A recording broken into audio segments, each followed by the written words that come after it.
But more than that is that it ascribes liability to certain persons who, through their acts or their omissions, became complicit in the cover-up of the death of Chief Albert Luthuli. Judge Nompumelelo Hadebe says the people responsible for Luthuli's death cannot be brought to justice as they have either died or cannot be found by the police. Thabiso Koba, Eyewitness News, Pietermaritzburg. Police are investigating the circumstances surrounding a shooting in Marlborough, north of Johannesburg, which has left 2 people dead. One of those killed is the chairperson of the Alexander Randburg Midrand Taxi Association, Victor Mwekeletsi. The association has confirmed Mwekeletsi was gunned down along with a security official this morning. A bystander has told Eyewitness News that he saw a high-speed chase before shots were fired. Police say shots were also fired at a security company vehicle, which happened to be in the area. Police spokesperson Dimakatso Nebuhulwi. The police will be investigating a case of murder with 2 counts and attempted murder with 3 counts.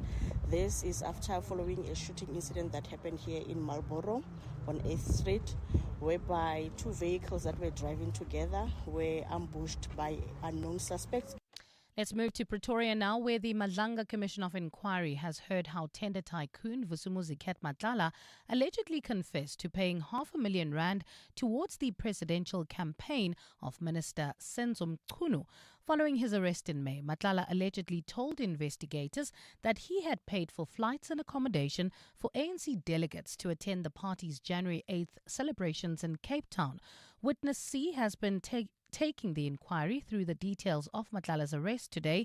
Matlala, who was recorded during the conversation with investigators, confirmed that Mchunu had aspirations to become the country's next president and that he was assisting in funding his campaign. The commission heard Matlala never directly communicated with Mchunu himself, but rather through ANC fixer Brown Mokhotsi. Earlier this month, Mchunu told Parliament's ad hoc committee that he never spoke or communicated with Matlala. In January, he had contributed to the total amount of 500,000, whereby he purchased flight tickets and paid for the accommodation for members of the ANC who were going to Cape Town for the July 8 statement for the ANC. As the festive season draws nearer, KZN police have urged suspects to surrender to lawful orders when approached by officers to avoid dangerous confrontations. Provincial Police Commissioner Nhlanhla Mkhwanazi made the call at the launch of the Safer Festive Season campaign in Durban today. He says thousands of officers in various units will be deployed in parts of the province during the holiday season. Mkhwanazi has called for cooperation. You surrender. Because if you do not surrender, it might not end well. Not on your side, and we also don't want to traumatize our own law enforcement officers for engaging in fight with you. He added that anyone resisting police instructions should not expect officers to just fold their arms. So anyone who fights with police officers must expect a fight back, and that's just how it is. And French detectives have arrested 5 more suspects linked to the Louvre Museum heist. The suspects were nabbed in Paris last night. This brings the total number of suspects arrested in connection to that robbery to 7. Earlier this month, the museum was robbed with thieves making off with jewels worth more than R1 billion. Gold is trading at $3,959.05 an ounce.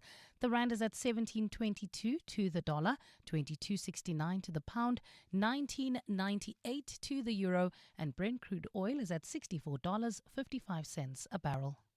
Well, at this hour in the Calvin area, we still have those roadworks causing delays. This is on the N3 southbound between the Between Interchange and London Road. Look out for those faulty traffic lights in Polshof at Witkoppen and Main, as well as in Sharon Lee at Malibongo Drive and Belez. In US sports, Australia and India battle it out in World Cup semi-final as South Africa wait to find out their final opponents. Quinton de Kock relishing Proteas' return, and Arne Slot defends League Cup selection as Liverpool crash out. It's a partly cloudy afternoon in Gauteng today with scattered showers and thundershowers expected. Temperatures have peaked at highs of between 25 and 26 degrees. The top story in EWN this hour, the family of Chief Albert Luthuli say a historical lie has finally been corrected today following a court judgment which ruled that the former ANC president died as a result of assault. EWN, in touch, in tune, and independent. For the latest, visit ewn.co.za or download the EWN app.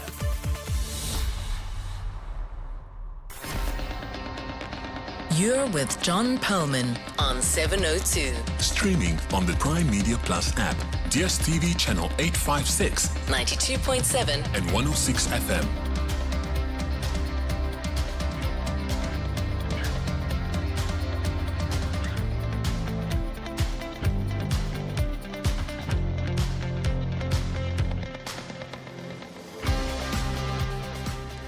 A very good afternoon, everyone. It's 7 minutes past 3 on Thursday, the 30th of October. This is 702 Drive with me, John Perlman, wherever you're listening to us in 702 land. Welcome to the show. We'll be following up on the inquest findings in regard to the killing of Chief Albert Luthuli. That's coming up with EWN's Thabiso Goba, and we're looking at some other stories as well. What are the scarcest skills in South Africa? What kinds of expertise are we having to source from beyond our borders at a time when unemployment is as relentless as ever? So many skilled South Africans who can't find work. The latest study shows some surprising gaps that we are having to fill. More on that in a moment. At the Madlanga Commission, more allegations are being made of dark deeds of politicians, police and criminal accused colluding to serve their interests and undermine ours.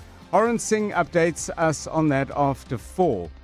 And we've seen some great cricket innings for South Africa over the years. This one was right up there with the very, very, very best. She's pushing for the second one. She is going to run hard as she can. It's an inspiring 100 from the South Africa captain, Laura Wolfart. Yeah, well, that was just the start, the 100. Proteas women's captain, Laura Wolfart, blasted her team into the World Cup final yesterday. There were other great performances supporting that as well, but her numbers quite extraordinary. Scored 169 off 143 balls, 24s and 4 sixes. An amazing performance from someone whose real ambition in her teens was actually to be a doctor. Later in the show, we'll talk to the man who was her coach in high school, starting at under 13. We'll talk to Thanison Pillay, who guided Laura Wolfart's early cricket years down in Cape Town. He's with us after 5. We've got all that and a whole lot more on 702 Drive, including breaking news, news from the roads in our regular traffic updates, and the latest from the markets. On the JSE today, well, weaker after a great day yesterday, down by around 890 points. Financials are leading the losses, down by 1.43%, but there's red wherever you look. Pick n Pay is down by 3.3%, Bytes by 3.1%, Capitec by 2.9%. Better performances from Karoo, although nobody's really shooting the lights out on the upside today. Karoo up by 1.9%, DRD Gold up by 1.8%. As for the rand, our currency is trading at 17 rand 31 against the US dollar. That's 18 cents weaker than this time yesterday. Weakness against the euro, currently costing 20 rand and 5 cents. 22 rand 78 will get you a pound. The oil price is down by 44 cents, with Brent crude trading at $63.78 a barrel. Stephen Curtis joining us with all the details at 25 past 4. We'll have sport with Tola Kele Mganga and Bali Dlamini joining us with the latest news headlines at 3:30. And we'll keep you up with all the traffic news with Karabo Chale. That's in just a moment. This is 702 Drive. We're live in the place where you live. And if it's happening in 702 land, you will get to hear it here first. But if you know things that we don't know, if you have managed to pick up some news that hasn't yet made its way into the EWN news filter and you haven't heard it on the bulletins or on the show, well, please do get in touch. 072 702 1702 and 011 883 0702. This is 702 Drive. It's 11 minutes past 3. John Perlman On 702. 3 to 6 p.m. Lots to talk about, lots to inquire about, lots to think about, including some of those thoughts that kind of pop into your head because you're having a conversation about something else and then you think, oh, that'd be a nice one to share with the 702 family. And That's what we do from time to time. Take things that we've been chatting about and share them with you and see what you give us back. Now, we've been having a very interesting conversation, sometimes on the weekends, but certainly as you get towards the end of the year, a lot of people say, I'm going home. And when you say, what are you going to be doing over the holidays? And they say, I'm going home. Or what are your plans for the weekend? I am going home. And home invariably refers to a place where people grew up, the place that they regard as home in terms of the timeline of their own life, but also because there are roots in this place. The thing we were mulling over, though, is what is it about that place you call home? Is it people? Is it memories? Is it something physical? Is it a particular way that the light looks at the end of a day when there's been some rain? It could be made up of so many things. So we've been asking you already on our social media, but we're going to chat about it now. When you say that you miss home or you going home, what exactly is it? Of course it is a place, but invariably it's so much more. Karabo Charlie is with us and we'll get his thoughts on that. Karabo, very good afternoon to you. Home is, I think, close, if I'm not mistaken, to where you live now. But what's your view of it? Is it people, is it things, or is it a physical place? It's definitely the people and the friends that I grew up with. Just going there, seeing my old friends, seeing Auntie Margie, Auntie Brahm, all the adults that actually raised me, and just catching up with all of them. That is home for me. And then also when my mom was alive, I would go home, and the chats that we used to have, and we used to just laugh and giggle. We were like buddies. And I miss that. I don't know if I still have a home now. But no, that is my home. That's how I view it. Yeah, it's a very interesting thing. Rafui, I mean, home for you is further away than it certainly is for me. I grew up in the northwest of Joburg. I'm somewhere on the kind of center east, so it's not many miles away. I never go back there to the place where I grew up because there's no family members there. Karabo's fairly close, but you're a distance away. Give us your thoughts on this. Good afternoon, John, and to the rest of the 702 family. So home used to be a place, like you say, it used to be Welkom, it used to be Tabong, but the older I became, home became people. It became my mother, it became my dogs, it became coming to anyone's home, and I'd feel like this is a safe space for me to be. So right now, home is where people hold my heart. They have a special place in my heart, John. Yeah, it's interesting. So, I mean, tell us in terms of, as you sort of heading down through the Free State and Welkom's getting closer, what are you most looking forward to? I mean, is there a point on the road somewhere where you say, oh, okay, I'm getting close? So as you enter Welkom, John, there's these man-made mountains. So they're mountain dumps, mine dumps, excuse me. And as soon as I see that, and the fresh air sort of changes, and you see a random cow in the road, and I'm like, yeah, I'm home, eh? A random cow in the road. Excellent sends us this home. What does home? The word home make her think, and she says peace, safety, and love. That's three very, very profound emotions stirred up by that particular thing. Very similar from Tsepo: safety, love, and comfort. And Bunolo: peace and tranquility. Nothing is as safe as being home, away from hypocrisy, bullying, and being hated on. So, yeah, there is the home where you live now, and then there's the home that is a place of roots as well. And I think it's kind of the latter that we're really keen to explore, memory, and is it people or is it something else? And of course, it's never, almost never, ever just one thing. So please share those with us on 072 702 1702. It's 16 minutes past 3. Let's find out what's happening on the roads. Karabo, back to you. Thanks, John. Well, at this stage, not looking too bad. Pretty quiet on our roads. No accidents have been reported. However, we still have those roadworks in the Calvin Alex area slowing down traffic N3 southbound between the Between to Change and London Road. Also, I see traffic is a bit sluggish in the Midrand area. That's N1 northbound between Allendale and New Road. Look out for those faulty traffic lights in Polshof at Witkoppen, and main traffic lights also not working still in Rand Park Ridge at Bayers, Nodia and the N1. If you come across any other traffic issues, please WhatsApp us on 072 702 1702. Bongani Bingwa, 702 Breakfast. Weekday mornings, 6 to 9. The entire system is set up, I think, to protect the perpetrators.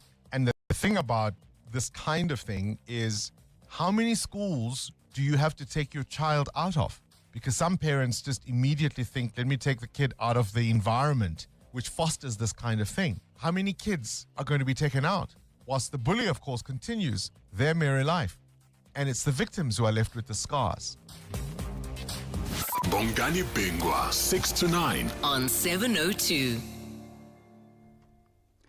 Get ready, South Africa. Mzansi Ballet proudly presents Sean Bovim's Private Presley the Ballet, a spectacular reimagining of the life and legend of Elvis Presley. From his military days to his greatest loves, experience the King of Rock and Roll story told through breathtaking dance. Starring international ballet sensation George Wade from Mexico as Elvis and South Africa's own prima ballerina Angela Revy as Priscilla. Beautiful singers Logan James and Patience Mahema bring some of his unforgettable songs to life. Don't miss this unforgettable tribute on stage at Peter Turin Theatre, Monte Cassino, 24 October to 30 November. Book now at Web Tickets. Smart Steve from Momentum, hello. How's it, Butch? It's Jason here, your favourite gymfluencer. Jason, still lifting more than your selfie stick? Always, Butch. Got to stay shredded, eh? But, I'm worried about one thing. What if a major illness hits? Who's got my back? Relax, Jason. Momentum's critical illness cover is your spotter. It offers the most comprehensive cover in the market. Buddy, I'm signing faster than I could do 10 reps. But I'm worried about something else, eh? Let me guess. How many protein shakes it takes before you turn into the incredible bulk? No, man. Will anyone notice if I skip a leg day? Chat to your financial advisor about Momentum's critical illness cover. Momentum, protecting your journey to success. Momentum is an authorized financial services and registered credit provider. T's and C's apply. CIRA is reintroducing printed ink certificates, now available as a paid optional service. You can now request your printed certificate online and collect it at your nearest CIRA branch. This service is in response to industry requests. Remember, your digital certificate remains valid and you can view it online. For more information, please contact 08613333850 or info@cira.co.za. It's happening right now. Swiper by Absa Rewards and 702 could make you win big. All you have to do is shout "swiped" and lock in up to 25,000 Rand cash. And if you're an active Absa Rewards member, you'll win a 5,000 Rand bonus and go into the draw for a brand new JQ J5 Vortex plus 3 months of premium car insurance from Absa Insurance. Send hashtag Absa Swiper Rewards to 067 384 0022 and 702 Breakfast with Bongani Bingwa could call you next. Your story matters. Absa. Absa is an authorized FSP and a registered credit provider. T's and C's available at primemediaplus.com. 702. Call John on 011 883 0702.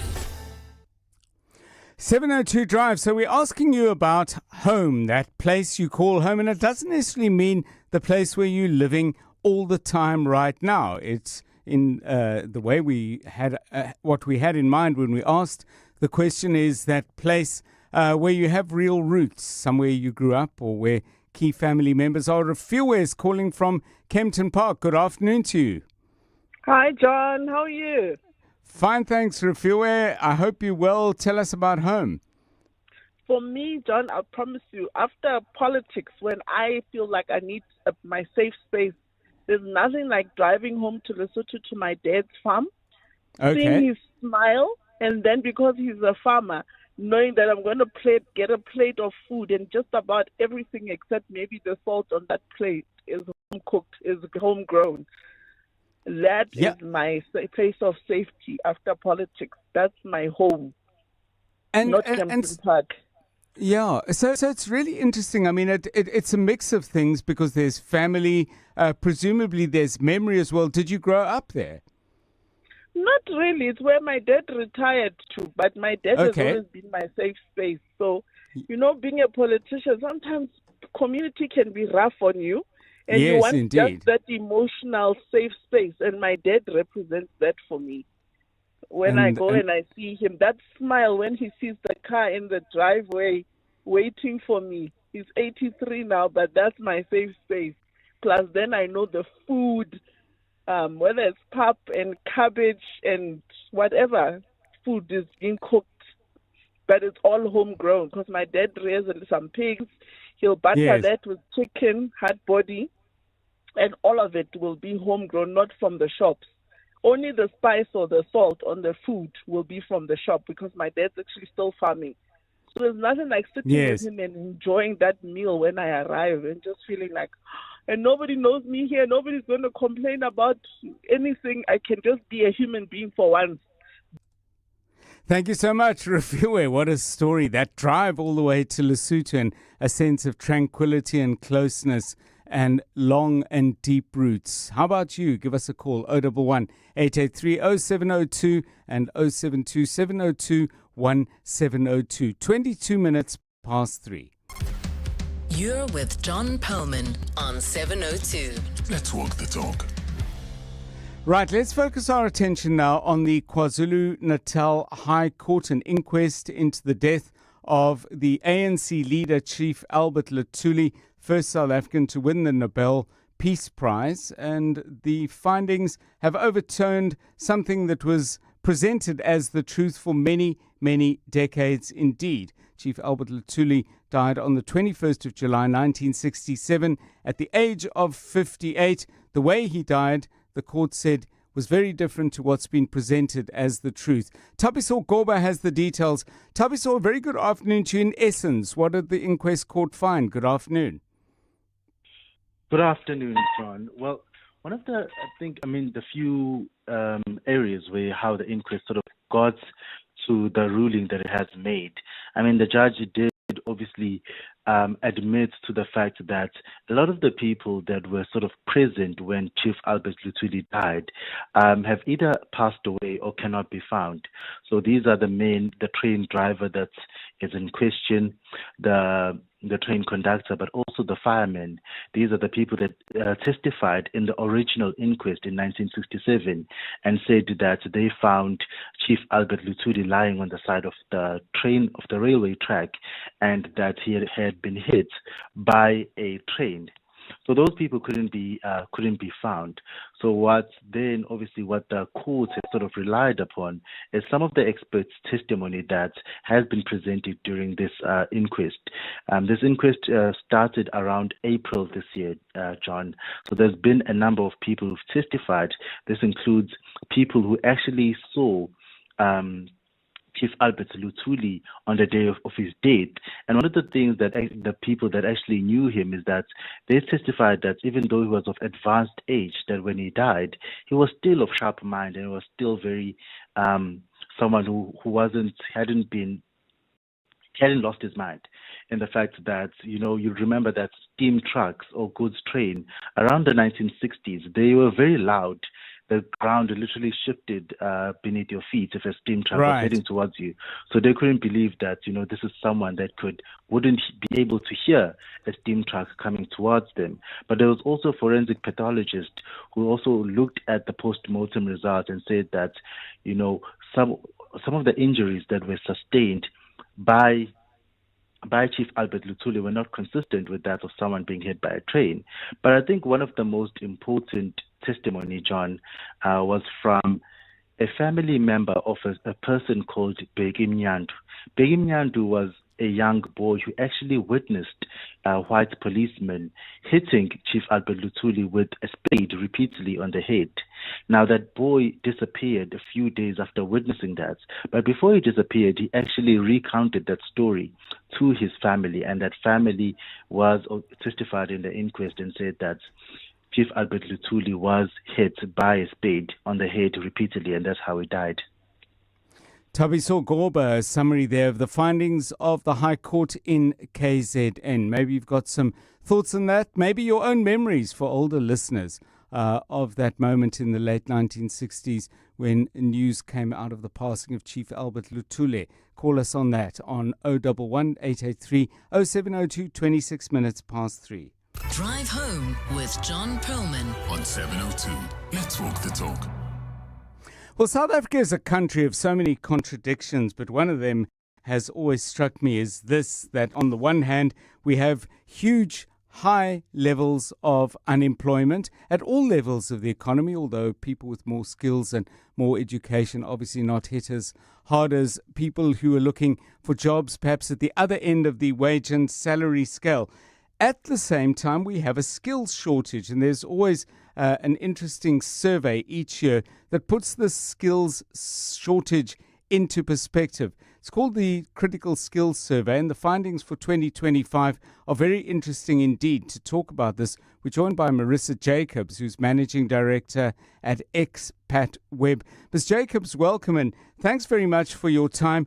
One of the first overall stats in what I've read that really caught my eye is more companies are saying we're struggling to find and fill the skills gaps or find people to fill the skills gaps that we're confronted with.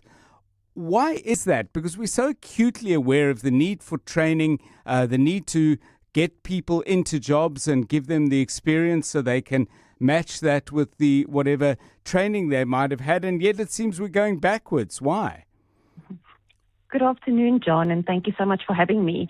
Yes, the stats definitely show that we're moving backwards. We are at 84% this year, as you've said. Last year it was 79%, so we've jumped 5 percentage points. As to why, I do think there is hopefully some growth in terms of the economy that looks for more skills. We also have a couple of very specialized projects in South Africa, which is the first of its kind, which obviously draws on skills. We all know the brain drain with people leaving South Africa. That's still happening. We do, on the converse side, also see South Africans who left many years ago coming back again, not so much so that it's offsetting the guys leaving. But I think those are some of the factors that we must consider when we think about the skills shortage actually worsening. Let's look at a couple of categories. I'll go first to engineering, but just bookmarking the fact that we've got once again a real shortage of artisans, which we really shouldn't have. But engineers, what's going on there? Because that's one of the steepest increases, isn't it, in terms of the gap? Correct. So engineers has been at number one on this survey list for all years except for 1 year. And this year, again, it's at number one. Yes, and companies are saying that they're struggling to find experienced and qualified engineers to employ in terms of the engineering roles that they have available. And in terms of artisans, I mean, there's been so much conversation about the way we've let the apprentice system go to rack and ruin, that was a great source of training. But we're talking about electricians, we're talking about millwrights, I would assume tool makers are in short supply as well. Why aren't we training them? I mean, we have TUT, we have technical colleges. Have we lost our capacity, or have we lost our will? I believe we are still training, but not at the rate that the market is demanding. Right. So there is skills, but we're not producing enough to fill the demand supply. Yeah, it's a bewildering thing because, I mean, these are, and I do not in any way diminish the importance and depth of these skills, but the training periods are certainly shorter than some of the longer tertiary institution courses. We should not be battling for that. Finally, just there are other categories, but I just want to ask you about people in the finance sector. I mean, we have such a well-developed and highly regarded financial services sector. Why do we lack people to fill gaps? John, you ask great questions on why. Unfortunately, my survey does not ask why. Yes. It just asks which ones do you need and how qualified must they be. Right. So I can only gander some input in terms of my experience, in terms of what we see with corporates when we are helping them. There is definitely an element in terms of multinationals and even South African companies who are expanding their operations internationally or into Africa, where they are looking for finance executives who have international experience. And whether that is a South African who's then worked abroad and come back or has worked at another multinational, it makes those types of financial executives extremely high in demand, where they know things like cross-border taxation, permanent establishment, all the various factors of being an international business. I think that's one of the reasons why we see that on the list. Thank you so much, Marissa Jacobs, Managing Director at Expat Web. Fascinating study they've done. It is the annual Critical Skills Survey, this one, of course, for 2025. But your inputs, please. I mean, if you are struggling to fill posts, perhaps you're in HR, perhaps you're running a small business, maybe you're in recruitment, or maybe you're a person looking to be placed. Give us your take on it. Let's get the street level and boardroom level experience of the 702 family and add some detail to go with the large scale numbers that Expat Web have generated. 072 702 1702. Please share it there. 072 702 1702. Right, let's get the very latest eyewitness news. Mbali Dlamini, good afternoon. Thanks, John. Good afternoon. The Government of National Unity's dispute resolution mechanism has finally adopted its guiding principles. President Cyril Ramaphosa set up the clearinghouse last year to resolve policy disagreements amongst the 10 parties. The stalemate over the Basic Education Laws Amendment Bill was one of its first orders of business, but even deciding on the terms of reference for the clearinghouse has been a contentious issue, and an external governance and law expert was called in to help. Lindsay Dentlinger has more. It's not only policy matters that GNU partners have disagreed about over the past 18 months, but also the practice of consensus as outlined in their statement of intent. Exactly what they are to do when they can't reach general consensus within the clearinghouse has also proven to be a sticking point in finalising their terms of reference. The committee, chaired by Deputy President Paul Mashatile, roped in Professor Jaap de Visser from the Dula Oma Institute to help figure out a deadlock-breaking mechanism. A working group of some of the parties was then set to work to receive input from GNU partners and to resolve the issues. The presidency has now clarified that the clearinghouse mechanism is only a recommending body and not a decision-making structure. In future, unresolved issues will be referred to the Political Leaders Forum and not the President. The body will also not deal with coalition disputes at provincial or local government levels. Following yesterday's meeting, the terms of reference will now be presented to the Political Leaders Forum for ratification. Lindsay Dentlinger, Eyewitness News. Rand Water is urging communities to use water sparingly to help reduce the current high demand. The call was made during the launch of the utilities education drop-by-drop initiative in Orlando, Soweto today. Rand Water says the program will focus on providing skills to residents to enable them to contribute in resolving some of the water challenges. Acting Chief for Shared Services, Mbuyisa Makubela, says this is an important project as it will address issues such as water pollution. Water pollution when we're cleaning streams is because the very same stream runs down to our main water course down in Val River.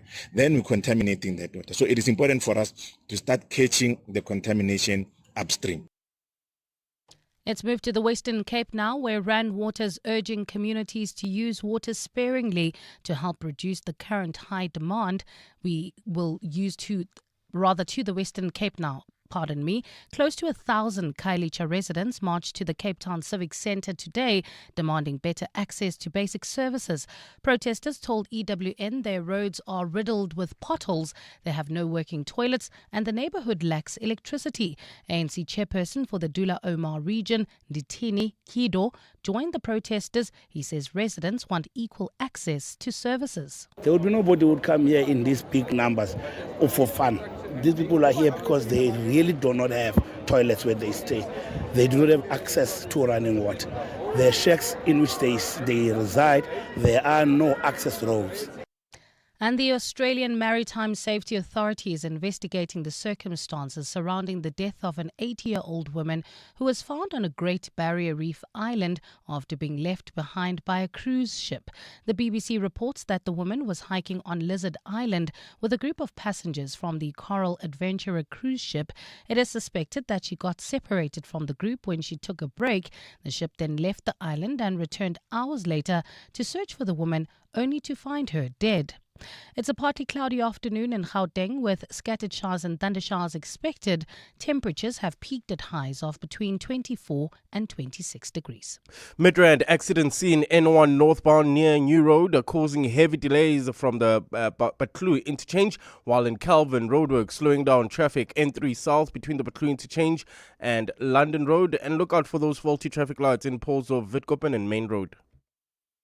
The top story in EWN, the Government of National Unity's dispute resolution mechanism has finally adopted its guiding principles. Clement Maniatella.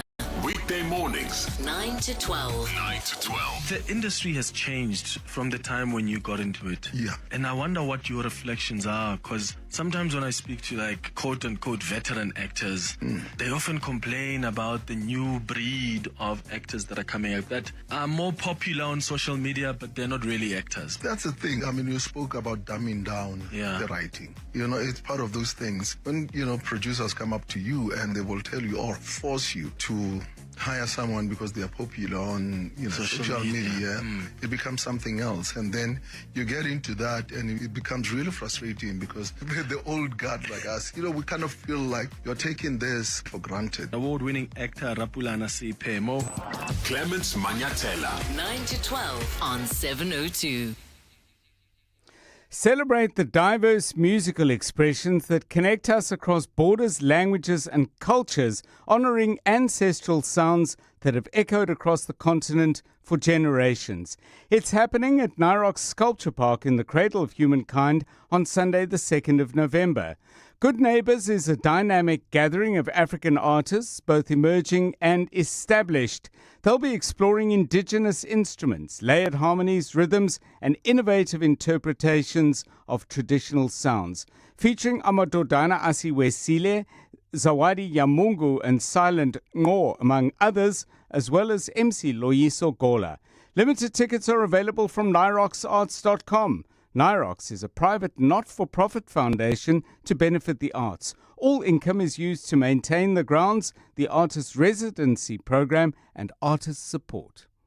Business Outsurance are experts in business insurance for plumbers, electricians, and other tradesmen. Pumlani. Switching to Outsurance was one of the best decisions that we've ever made. We needed business cover, over 15 million. Outsurance came forth for us. At Kani, we sleep better at night, knowing that we always get something out of Outsurance. Switch to Business Outsurance, and you could get a massive 20% discount on your business insurance premium. Visit outsurance.co.za. Switch and save today. Licensed insurer and FSP. TCs and information online. Tap into the power of good sleep. Visit Dial-A-Bed today and save up to 30% on our best-selling brands. Our Sealy Celebration Plush Comfort Queen Set is now $9,499, and our 40 Winks Active Zone Extra Firm Queen Set is now only $11,999. Save $6,000. Plus, get next-day delivery on our best sellers. Dial-A-Bed. Sleep for life. Visit our massive revamped store in North Rand Road, Boksburg. 702.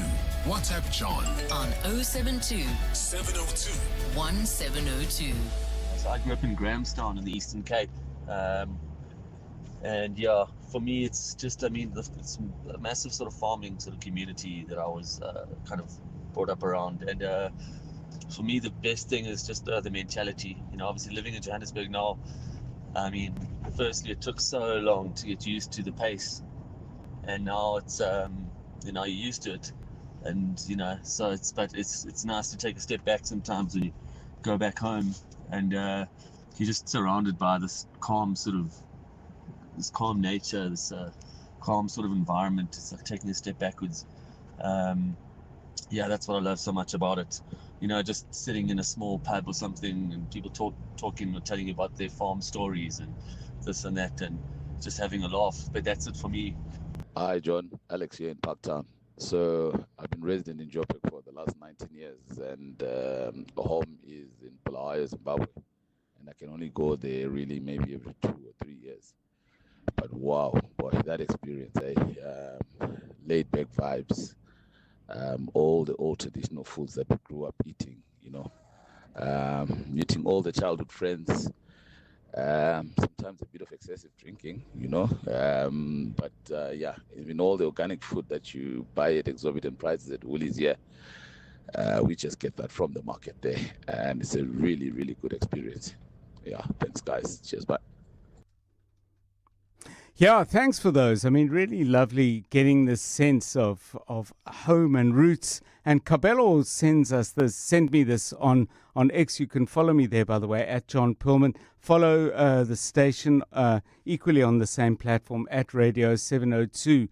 Cabello says, I thought my mom's Soweto home would stop being a home after her passing, but 10 years later, even though no one lives there, that's where I go when life overwhelms me. That will forever be my home. Lovely stuff. Let's hear from you. 072 702 1702. It's 18 minutes to 4.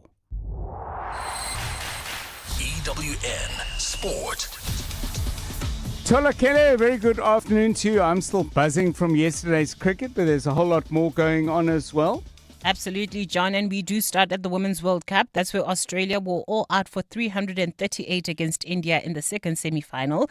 Phoebe Litchfield top scored with 119. Ashri Kochana and Deepti Sharma took 2 wickets each. The co-hosts are yet to get their response underway. Of course, the winner will meet South Africa in the final on Sunday. That's after they thrashed England by 125 runs, thanks to a top score of 169 from captain Lara Valtvat. Marazan Gap also played a leading role as she shared in a partnership of 72 with Volvat before taking 5 for 20. Well, to be honest, I probably haven't had the best World Cup personally. So coming into this game, I knew I was due a good performance. Polfie was brilliant as well. She's so consistent. But look, I think it's just to go back to the experience of having been here for so many years. And ultimately, that is what wins you semi-finals and World Cups. For the men, they'll be aiming for a series win when they clash with Pakistan in their second T20 tomorrow. Quinton de Kock returned to the team in the 55-run win in the first game and has discussed what it means for him to be back in the national team fold. I think I've played so much for the Proteas over the years. I think I kindly forgot about that niche. As a kid that's grown up to be a Proteas cricketer, I think after having a bit of a break from the team, that childhood dream kind of came back. So I guess that's one of the big things that I missed about representing this team or playing for the Proteas. The semi-finals of the Carling Knockout will see Orlando Pirates travel to Richards Bay while Marumo Gallants take on Golden Arrows. Both those encounters will take place on the weekend of the 8th and the 9th of November. And in England, Liverpool have now lost 6 of their last 7 games in all competitions following their 3-0 defeat to Crystal Palace in the Carabao Cup. Arne Slot says he has no regrets about resting most of his first-team players following that defeat. Maybe the most positive thing about tonight was that the position we were in, 2-0 down, and we weren't really pushing for a goal because we weren't able to. The fans were behind the team, were supporting us, and that gives me the feeling that Saturday, when our players will show how much it means to them, our fans will be incredibly supportive for us Saturday. But again, we face a team that has rested a week to play us. Tola Mganga, Eyewitness News Sport. EWN Traffic. Coming up now for 3:45, Eyewitness News Traffic with Plumlink, your local plumbing store. Visit plumlink.co.za to find your nearest store. Here's Karabo Charlie. Thanks, John. Well, at this stage in the Midrand area, we're still dealing with that accident scene N1 northbound near New Road, causing heavy delays all the way from the Between Change Calvin. Roadwork still causing delays on the N3 South between the Between Change and London Road. We still have those faulty traffic lights in Edenville, Modderfontein Road and Van Riebeek. There's also traffic lights out of order in Polshof, at Witkoppen and Main Road. If you come across any other traffic issues, please WhatsApp us on 072 702 1702. There's more EWN on air, online, and on the EWN app. If it's plumbing, you'll find it at Plumlink, South Africa's largest plumbing retailer. From pipes, fittings, geysers and baths, to basins, taps, tools and accessories, we've got it all. With more than 10,000 quality products at the right price and over 150 stores nationwide, there's always a Plumlink near you, ready to help with expert advice and unbeatable value. Find your nearest branch today at plumlink.coza. Plumlink, your local plumbing store. You're with John Perlman on 702. Let's walk the talk.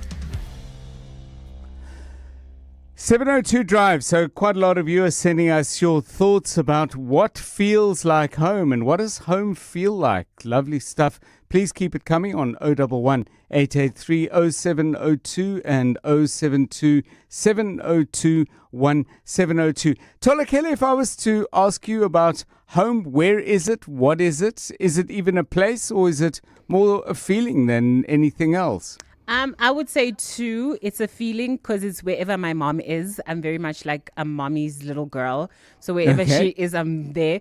But it's also a literal place, and it's in Mzimhlophe in Orlando. It's my paternal family side. When we were growing up, like, we always knew on weekends we could just go to my grandfather and grandmother's house anytime. And even though they've both passed away, our older sister lives there now, and literally she has an open door policy. You could show up at like 9 p.m. on a Tuesday. She doesn't ask questions. She'll just say to you, there's food in the pot, there's the TV, the DSTV is paid for, decide where you're sleeping, and then she will never ask why you're there randomly. So for me, that is home, because she's also there, and she's like the sweetest person in the world. Sounds absolutely special. Your story, please. You have the number 072 702 1702. 12 minutes to 4. Africa Milani. Weekday mornings. 4 to 6. In the book, Handle Black Tax Like a Pro, you set out some practical tools and strategies. I'm going to ask you to touch on one or two of those. And this is off the back of 10 real-life stories that explore different experiences and challenges with black tax. We need boundaries because we need to build families in the process of dealing with black tax. Another formula that I add to this, the awareness of bringing in love as the theme to the conversation. Dumi Hadebe, self-leadership coach and author and founder of Kwande Consulting. Africa Milani. 4 to 6 on 702. The Market Theatre invites you to 2 outstanding plays. Step into Afropocalypse, the Standard Bank Gold Ovation Award winner at the National Arts Festival, where the whole family can visit a post-apocalyptic Africa and meet storytellers who share fables of greed, mortality, religion, and unconditional love. Then enter Barbershop Chronicles, the international hit play that celebrates connection and brotherhood in 6 barbershops in Africa and London. Visit markettheatre.co.za to buy your tickets. Joburg businesses, this is it. The Prime Media Prime Impact Sales Event is here, 3 to 7 November. Register now and get a free demo commercial revealed live at the event, a tailored campaign for your business, and access to exclusive annual partnerships. Prime Media is SA's leading media company with the audience reach and products to grow your brand. Seats are nearly gone. Register today at primeimpact.co.za. Who says everyday driving can't be très chic? Rent premium with Sani 6 now. Own the stylish Citroen C3 later. Yes, that's 3 cars, 3 months, 3 chances to say ooh la la. Just book directly on sani.co.za. Call us or rent at any branch between 1 November and 31 January, and you're automatically entered into the draw. Bon voyage with Sani 6 and win. T's and C's apply. The Money Show. Weekday evenings at 6.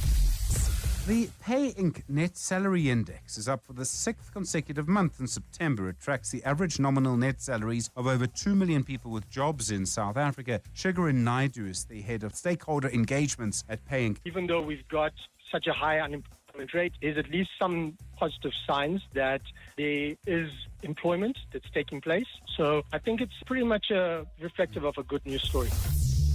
The Money Show on 702. Let's walk the talk.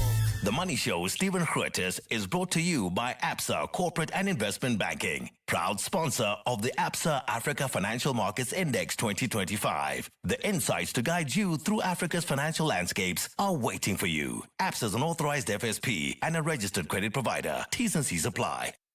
Drive home with John Perlman on 702. Let's walk the talk.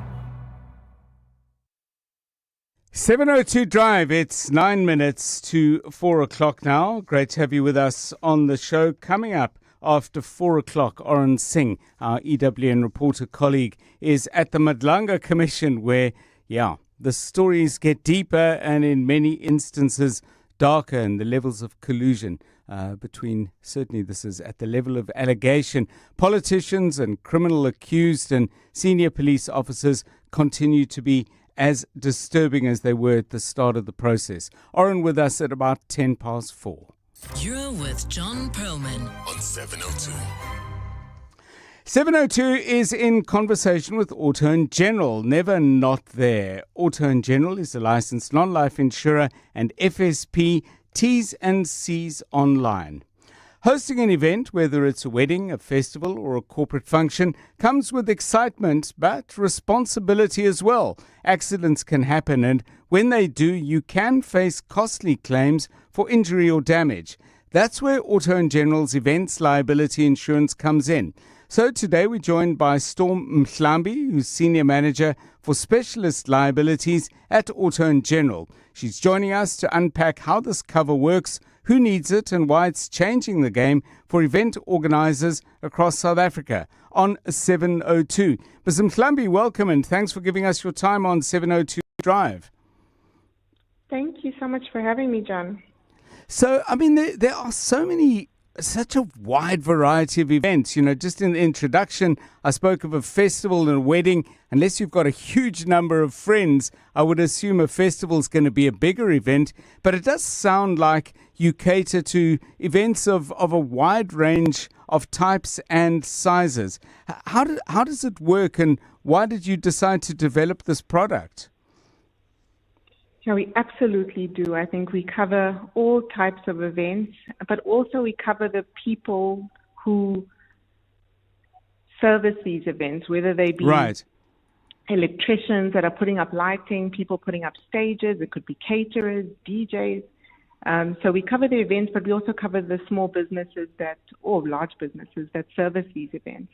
And especially at this time of the year in South Africa, I think the festive is already in the air. There are all sorts of events happening, and I think it's the perfect time to be discussing this cover. We decided to develop this product based on the feedback we were getting from our clients. So historically, Auto & General covers South Africans. We cover their businesses, we cover their homes, we cover their pets, their handbags. We cover them, I think, quite holistically. And we were getting these requests from our clients over a period of, I'd say, a year or two. And with an increasing requests that were coming in looking for events liability cover, mostly from small businesses who were service providers to the events industry. And they were not able to access these products without a broker. And they also didn't want to buy cover for the entire year, because for some of them it was a side hustle, a job that they do during certain periods in the year. They didn't have business all year round. And so that's why we developed the product. It was led by our clients and to meet the needs of them. Yeah, it's so interesting. A number of things that you've brought up. I mean, one of them is that you don't necessarily cover somebody organizing an entire event, but there could be a smaller entrepreneur who might be doing the catering component or the shuttle transport service or whatever it might be. Is that something they would get directly from Auto & General, that they would say, listen, this is what I'm doing? Presumably they would tell you what they're being paid and what they regard their liabilities to be. And then would you just tailor it for them? You don't have to insure the entire event. 100%. So we don't have to do the entire event. We can just cover an individual business for the services that they are offering. And we can do it for the period of the event that they are there for. So it could be a one-day policy. It could be up to 6 weeks if it's an event that's running over a longer period of time. And we would do a once-off policy where they pay one premium. We send them a payment link, they make payment, and they have their policy documents immediately, and they're covered. How have you worked out the kind of interconnectedness of all of these things? Because, you know, you might insure the person doing the flower arrangements, but, you know, they were depending on the person who was transporting the flowers and the food to the event. I'm just thinking of the average, even if it's a wedding. I mean, there's so many interlocking bits. There's the DJ and there's the person who installs the dance floor. For example, I'm sure you've got it figured out, but I'm sure people who are interested, who play in this space, will be thinking, well, you know, I don't want to have to cover what somebody else is doing, even though our work is interlinked. 100%. So I think with events liability insurance, I think the main thing to look at is that what you're covering is a specific client's liability. So for their negligence, if they cause damage. So for every party that we cover, yes, we might have accumulation at a specific event where we're covering a number of different people that are servicing that event. But ultimately, the proximate cause of any claim would rest with one of them, one or two of them, and we would determine that. So we really make sure that if our client isn't liable and it was because of somebody else, we would defend our client. Yes. And yeah, so that's how we cater for that.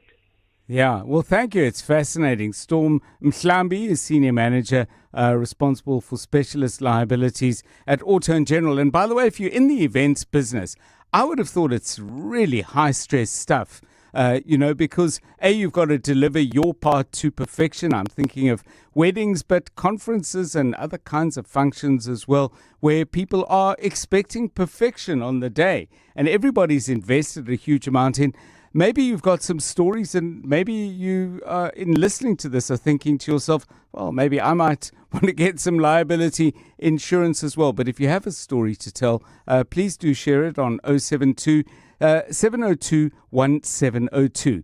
If you're planning an event, sponsoring one, or setting up an exhibition, this is for you. From corporate gatherings and weddings to community festivals, you need the right cover in place.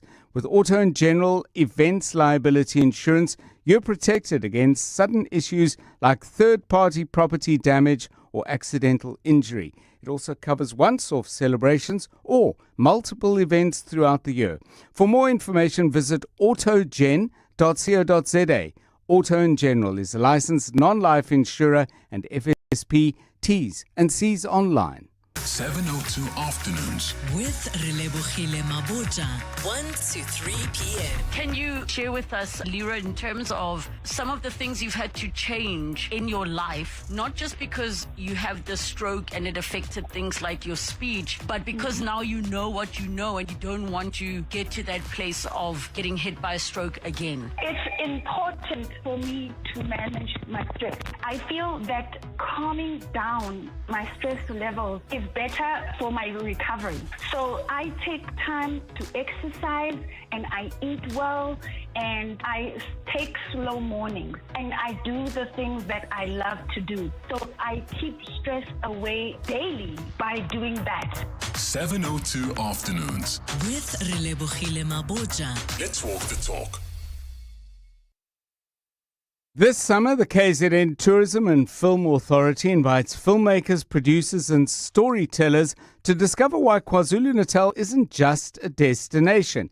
It is a world-class film location. From ocean vistas and lush forests to historic towns and cinematic landscapes, KZN offers so much for film.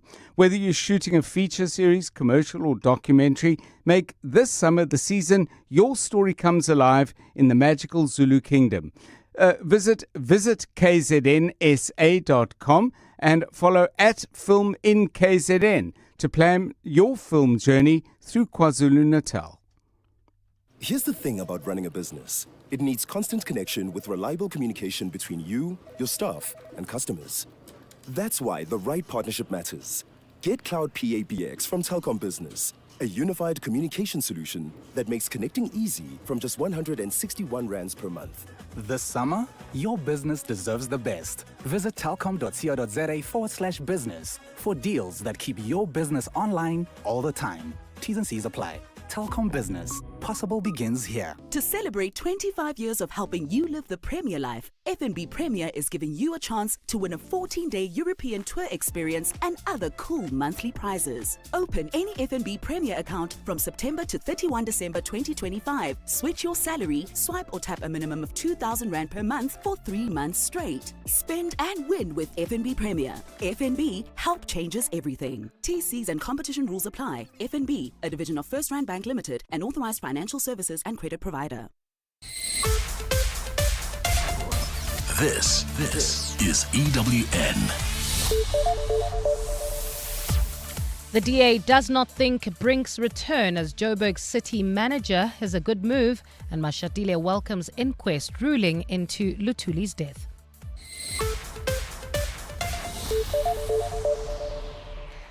Good afternoon, I'm Bali Dlamini. The DA in Johannesburg says it does not believe Floyd Brink is the right person to serve as city manager.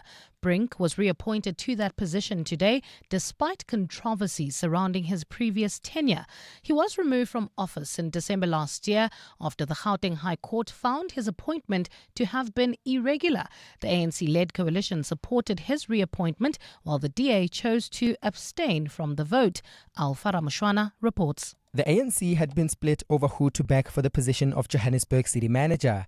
One faction supported Floyd Brink's reappointment, while another favoured former Johannesburg Property Company CEO Helen Bottas. Today, the party finally found common ground and backed Brink for reappointment.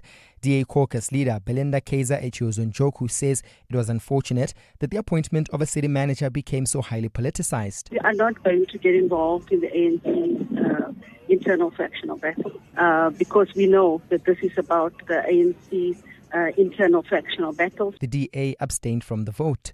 Alpha Ramshwana, Eyewitness News. The Madlanga Commission of Inquiry has heard how tender tycoon Vusimuzi Kat Matlala allegedly confessed to paying R500,000 towards the presidential campaign of Minister Senzo Mchunu. Following his arrest in May, Matlala allegedly told investigators that he paid for flights and accommodation for ANC delegates to attend the party's January 8th celebrations in Cape Town. Witness C has been taking the inquiry through the details of Matlala's arrest today. Matlala, who was recorded during the conversation with investigators, confirmed that Mchunu had aspirations to become the country's new president and that he was assisting in funding his campaign. The commission heard Matlala never directly communicated with Mchunu himself, but rather through ANC fixer Brown Mokhotsi. In January, he had contributed to an amount, the total amount of 500,000, whereby he purchased flight tickets and paid for the accommodation for members of the ANC who were going to Cape Town for the July 8 statement for the ANC. Deputy President Paul Mashatile has welcomed the KZN High Court ruling, which found that the death of former ANC leader Chief Albert Luthuli was not an accident. Following a reopened inquest, the court has found that Luthuli was beaten to death by apartheid police. It also set aside the findings of a 1967 inquest, which found that he was hit by a goods train and no one was ever held responsible. Mashatile says authorities must leave no stone unturned when they investigate what really happened. He reacted to that judgment while responding to questions in the National Assembly today. Just to welcome the decision of the Pietermaritzburg Court in making a decision that the death of our former president, Chief Luthuli, was not an accident. We welcome that, and I do hope that the authorities will leave no stone unturned to get to the truth. As the festive season draws nearer, KZN police have urged suspects to surrender to lawful orders when approached by officers to avoid dangerous confrontations. Provincial Police Commissioner Nhlanhla Mkhwanazi made the call at the launch of the Safer Festive Season campaign in Durban today. He says thousands of officers in various units will be deployed in parts of the province during the holiday period. Mkhwanazi has called for cooperation. Do surrender. Because if you do not surrender, it may not end well. Not on your side, then we also don't want to traumatize our own law enforcement officers for engaging in fight with you. He adds that anyone resisting police instructions should not expect officers to just fold their arms. So anyone who fights with police officers must expect a fight back. And that's just how it is. And further afield, assessments are underway to determine the extent of damage left by Hurricane Melissa in Jamaica, Haiti and Cuba. The storm left at least 32 people dead across the region. Although downgraded from a Category 5 to a Category 1 storm, Melissa gathered speed as it swept through the Bahamas today. The storm is expected to make landfall in Bermuda later today. It's considered to be the strongest storm to strike the Caribbean island in modern history. It is stronger than Hurricane Katrina, which devastated New Orleans in 2005, killing over 1,390 people.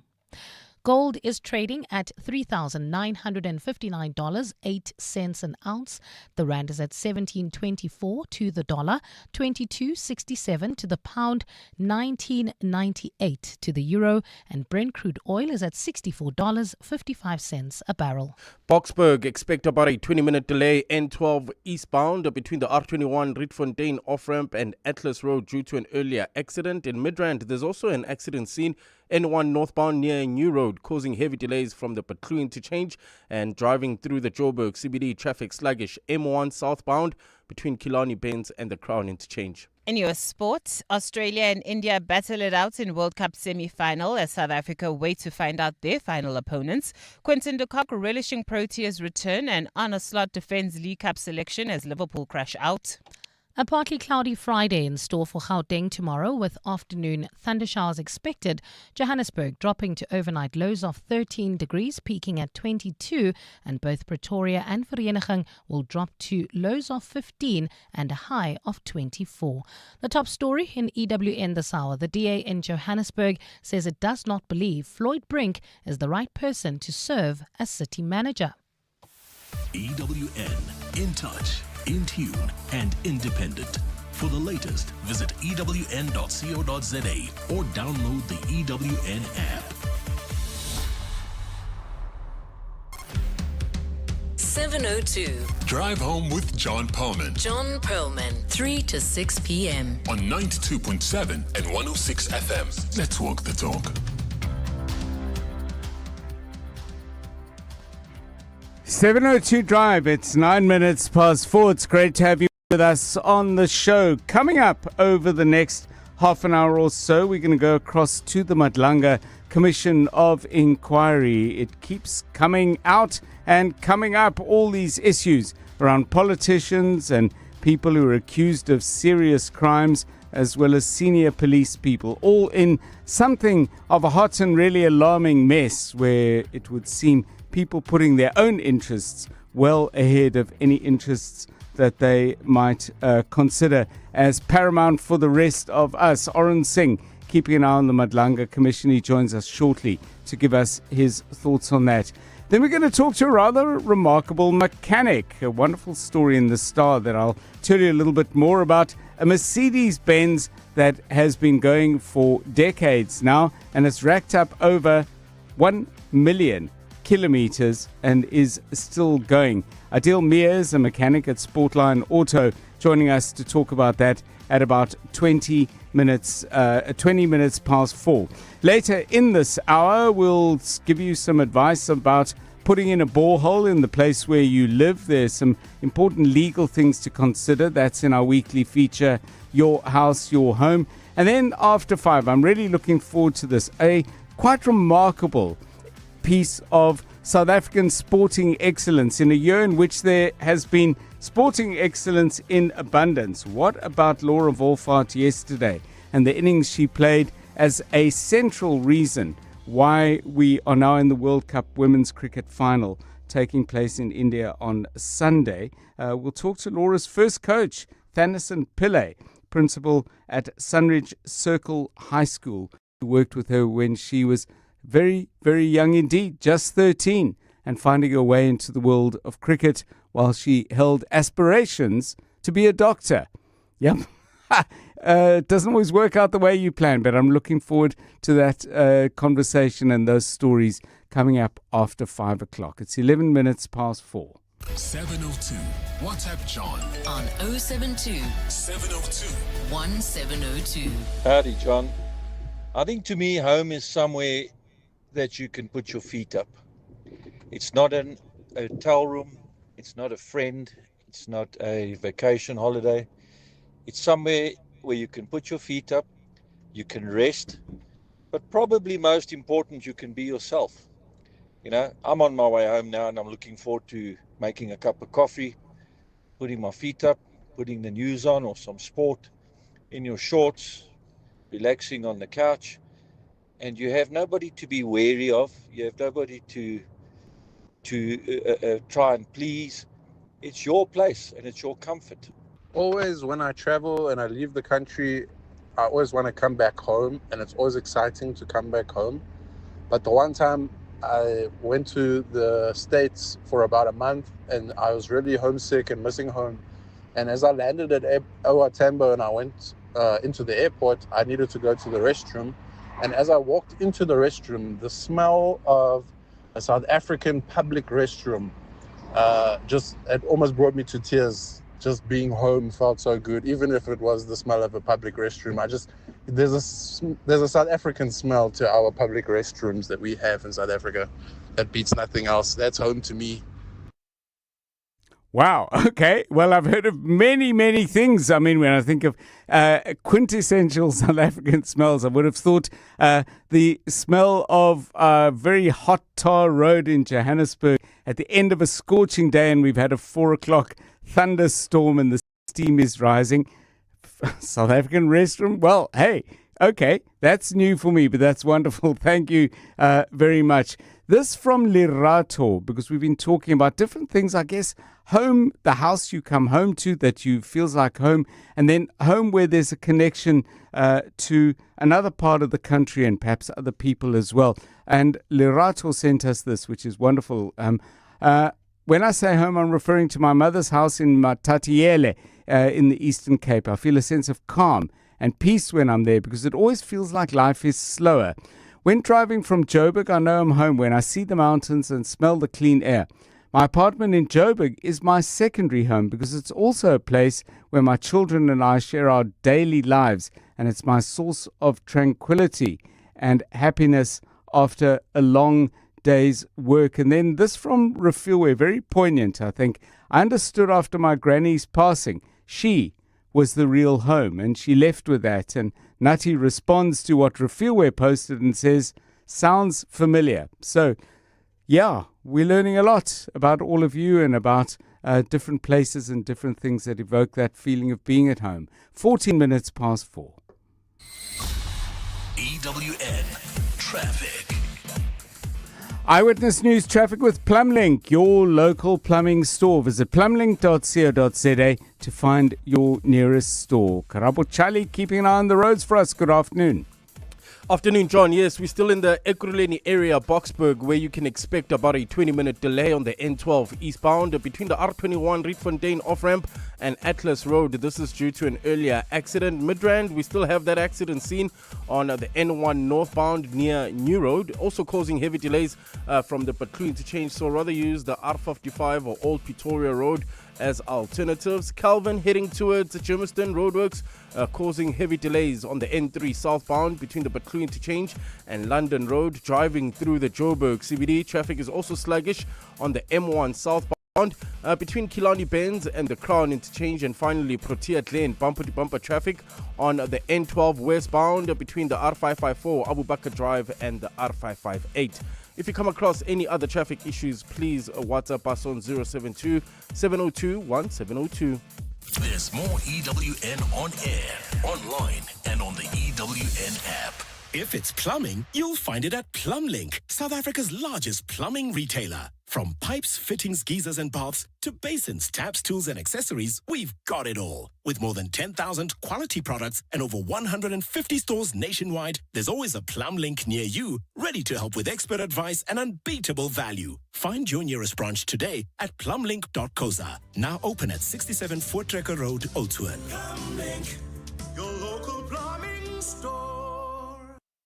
In the last 24 hours, this is what's happened in your world. A Mamelodi man who was shot in his private parts during an attack that claimed the lives of 2 women has told EWN that his life may never be the same. Desmond Sinong says immediately after Tebogo Mnisi stopped him and Baleseng while they were walking through the streets of Mamelodi at around 2:30 in the morning on Sunday, the gunman allegedly swore at him and shot him twice. I started running away and I bumped into some guys who were sitting in a polo. I told them I'd been shot and asked them for help, but they drove away. I think they were also scared because they heard the gunshots. EWN, in touch, in tune, and independent. While you're prepping for the best summer yet, make sure you're also planning for a successful 2026 and beyond with Liberty. Next Monday from 3 p.m, 702 Drive with me, John Perlman, chats to Liberty financial advisor Sheila Ann Roby. From obtaining a financial plan to unlocking your financial potential, tune in to get the lowdown with Liberty on 702. Liberty Group Limited, a licensed life insurer, authorized FSP, and part of the Standard Bank Group. T's and C's, risks and limitations apply. To celebrate 25 years of helping you live the Premier life, FNB Premier is giving you a chance to win a 14-day European tour experience and other cool monthly prizes. Open any FNB Premier account from September to 31 December 2025. Switch your salary, swipe or tap a minimum of 2,000 Rand per month. 3 months straight. Spend and win with FNB Premier. FNB, help changes everything. TCs and competition rules apply. FNB, a division of First Rand Bank Limited, an authorized financial services and credit provider. Enjoy the thrill of the Soccer Punches Challenge Weekend Edition, an all-new platform from Hollywood Bets. You stand a chance to win a share of the 5 million Rand jackpot when you bet 5 Rand or more on selected EPL matches over the weekend and correctly predict 10 out of 10 winning margins. Or chase the share of the 50,000 Rand leaderboard prize. Entry is free. Let this soccer season bring sizzling success. Bet now. T's and C's apply. Hollywood Sportsbook is licensed by the Western Cape Gambling and Racing Board. No persons under the age of 18 years are permitted to gamble. Winners know when to stop. South African Responsible Gambling Foundation toll-free counselling line 0800 006 008 or WhatsApp help to 076 675 0710. You can become a victim of a legal problem, wrongful arrest, assault, uncontested divorce, rental disputes, maintenance matters, or labor problems. It can happen to you. Clientele Legal provides tough professional lawyers for an affordable monthly premium. Our legal team is standing by to assist you 24 hours a day. Join today. SMS Legal to 48721. That's legal to 48721. Clientele General is an authorized FSP and licensed non-life insurer. T's and C's online. Standard rates apply. You're with John Perlman on 702. Let's walk the talk. 90 minutes past 4, just one more on home. Raksha says, Mom, Dad and Mom's cooking. It's your safe space, no matter how ahead you are in life. Can't wait to touch base this December, away from the chaotic life we live on a daily basis. Just going to your family and being you again is all you need. 19 past 4. Drive home with John Perlman on 702. Let's walk the talk. Well, let's go to the Madlanga Commission of Inquiry now. We've had a series of witnesses known only as Witness A, Witness B, and Witness C, all of them involved at very important levels of the fight against organized crime in South Africa, but not revealing their identities and not on camera at all because of concerns for their personal safety. So Witness C returning to the witness box today. And Oren Singh, our EWN colleague who's been watching Madlanga very, very closely indeed, is joining us now. Oren, I beg your pardon, the Madlanga Commission bringing this witness back, was this to pursue something different to what they had been dealing with before or to pick up where they left off? Good afternoon to you. Good afternoon, John. Essentially, Witness C was brought back today to resume where he left off on Friday. He cut his testimony short. On Friday, we heard that he had some exam commitments that he had to attend to and that he would resume sometime this week.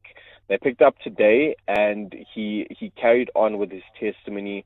A lot of it had to do with reference to a more than 4-hour-long recorded conversation that the investigators had with Vusimuzi Kat Matlala, the tender tycoon who had won that 360 million rand police contract, which was essentially cancelled. And he was arrested on the 13th of May.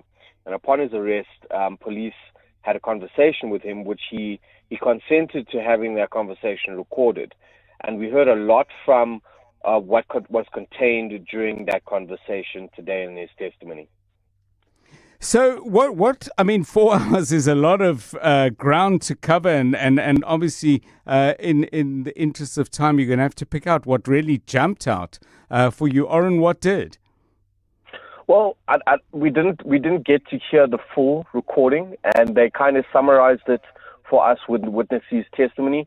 Towards the end of his testimony this afternoon, we heard snippets of the recording. I think the main talking points or the main points of contention regarding that conversation, John, were allegations, as they still stand as allegations, made against the police minister, Senzo Mchunu, saying that Kat Matlala confessing or allegedly saying that he was aware of Senzo Mchunu's presidential campaign, that he wanted to be the next president, and he sort of funded that campaign to some extent. He had put out at least 500,000 rand in booking flights and accommodation for ANC delegates to attend the January 8th conference in Cape Town in earlier this year, and claiming that was as a direct it was directly to fund Senzo Mchunu's presidential campaign, but also going further to make some startling and severe allegations against the Deputy National Police Commissioner Shadrack Sibiya, claiming that he had been lining the pockets of Shadrack Sibiya, paying him large amounts of cash in person, giving him up to 1 million rand at times in cash, which was being delivered to Sibiya's house. And this was all got to do with that 360 million rand police tender. He claims that Shadrack Sibiya, as well as the head of the Hawks in KZN, Lesetja Sinona, were critical in ensuring that he got that police contract, and given that he got it, he paid them back in cash for their services and assisting in that regard. So some serious allegations coming out against Sibiya. Even at one stage, John, towards this afternoon, he told us that he had attended the wedding of Shadrack Sibiya's son, and he arrived, Matlala is speaking here, saying that he arrived in a Rolls Royce and gifted Shadrack Sibiya 300,000 rand in cash as a gift for his son's wedding. And so those were some serious allegations made against the suspended Deputy National Police Commissioner. Serious allegations indeed, and the Madlanga Commission continues tomorrow as well. Oren Singh, EWN reporter, keeping an eye on things. It is 24 minutes past 4. John is on X. At John Perlman.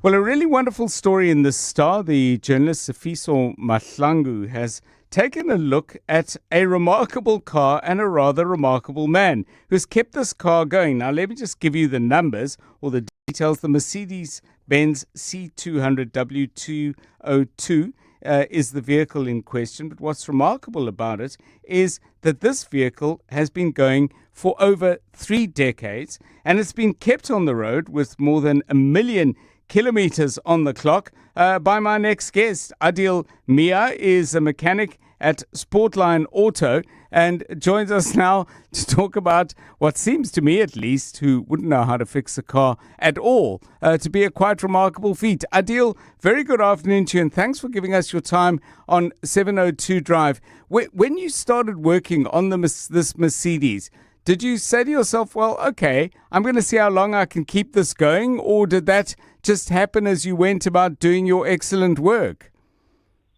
Thank you very much, John, and good afternoon to all our countrymen, all our listeners. It's a great opportunity for me. It's a great honor to represent myself and my company for this great accolade that we achieved. Yeah, Mr. John, the first time we serviced the car was back in 2006. When the car that finished the motor plan at Mercedes-Benz normally came with a 6-year motor plan. So when the motor plan expired, Mr. Mark Powell in question, he was referred to us by a good friend of ours who brought his car into our workshop. And the first conversation I remember having with him he said that if you look after me, I'll look after you. And then from that day onwards, we looked after his vehicle with honesty, and we fixed his vehicle as we fixed our own vehicle. So basically, he didn't cut any corners, and basically he's the champion because he drove the car well all those years. And the first time we serviced it was back in 2006. He only had 150,000 on the clock. And then every time religiously he brought the vehicle in for his normal services. Whatever was wrong with the vehicle, Mr. Mark Powell always fixed it. He never cut any corners. And he always said, I put my trust in you. Whatever you say is wrong with the car, you do it. So with the safety in mind, the condition of the car, servicing it all the time correctly with good original parts, good replacement parts. And from there onwards, we carried on, and it only came till he reached over 700,000 kilometers. And I thought to myself, I think maybe this car could reach 1 million kilometers. And I still couldn't believe it, because every time he came in for the service, and the beauty part about it also, it's got the original engine with the original transmission and the original differential. So the whole drivetrain is still original, as it came from the Mercedes factory in East London. So basically, a thumbs up also to Mercedes-Benz for the best or nothing, So going back over the years, that's how he went along. A great accolade to all my staff as well. They also played an important part. Sure. It's not a one-man team. We're only as good as your team. And from the guy in the wash bay to our driver to the admin to all the technicians, we are so grateful and humbled that we actually reached this accolade and we reached this milestone. I mean, when out there you got manufacturers who claim they give you a 1 million kilometer guarantee on the engine. I thought to myself, is that ever possible? And now it's possible, so we made it possible. Yeah, no, absolutely. So, I mean, Sifiso got a wonderful quote from you in his piece in the Star. People can go and have a look at it there. But you said you had a particular passion for cars, but also for Mercedes-Benz cars. And you said, this is what your dad said to you: a man who dirties his hands will never lose his shirt. It's a wonderful quote. And is that where your love for cars came from? Did your dad work on them, and did you work alongside him? There was Mr. John. The funny thing is that there's no history of any mechanics, any technician in our family.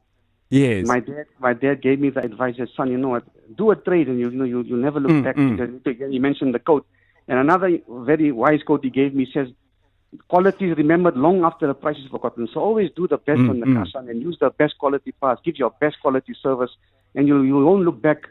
And I can remember the day I started, I went to the interview at Mercedes-Benz in M1 Cargo Motors. My dad took me, and then I sat there for the interview. And the guy interviewing tell me, are you sure you want to be a mechanic? Because normally Indian people, they don't dirty their hands. They're not mechanics. They're more lawyers and they're doctors and they're accountants. I said, no, this is really what I want to do. So then, and I showed him my results from school and from the college, and he even asked me, when can you start? So I said, whenever you want me. So he said, start on Monday.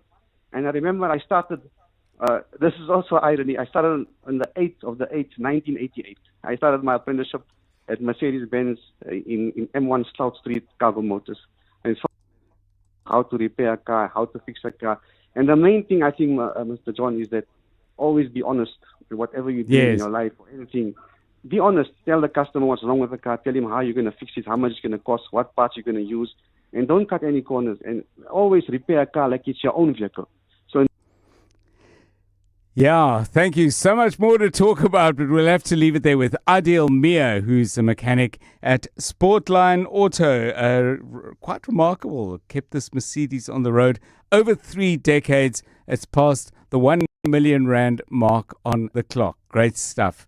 We'll talk about cars a little bit later. I've got a question for you, but first let's get the latest business. EWN Business.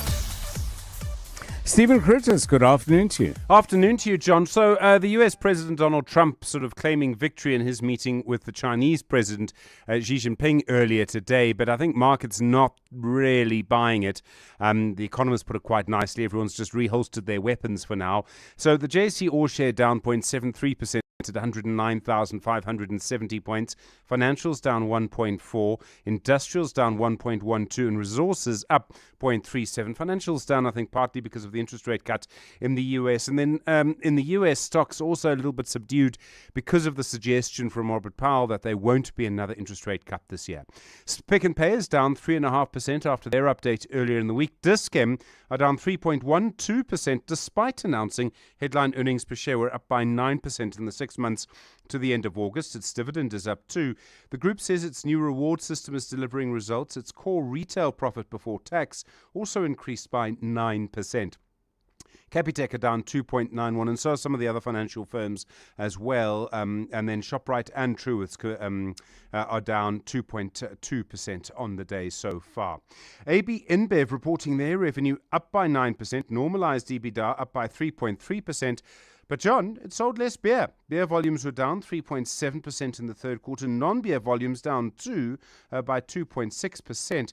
That said, the company is spending $6 billion on a massive share buyback scheme as well that is pushing its share price up. And DataTech, the IT company, it says it's benefiting from the spending boom in AI tech. Its headline earnings for the year to the end of August up by over 100%, profit up by nearly 12%. We're also seeing some of the gold miners are doing quite nicely. We Buy Cars finally bouncing back after 2 difficult days, up 1.84%. The gold price is slightly higher, jumped 2% at one point. It is partially because of dollar weakness, because of last night's Federal Reserve interest rate cut, but also, I think, uncertainty over the sort of trade deal between the US and China just helping gold along a little bit.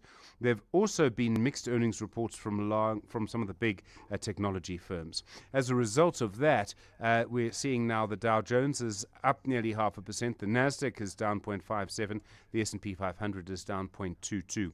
The gold price above 4,000 again, $4,007.74. Platinum $1,587. Brent crude $64.39. And the rand to the dollar 17.29, to the euro 20.02, to the British pound 22.76. Stephen Krutis, EWN Business. Thanks, Stephen. 28 minutes to 5 now. Back to the news desk we go, where Mbali Dlamini is ready to update you on the big breaking stories. Good afternoon.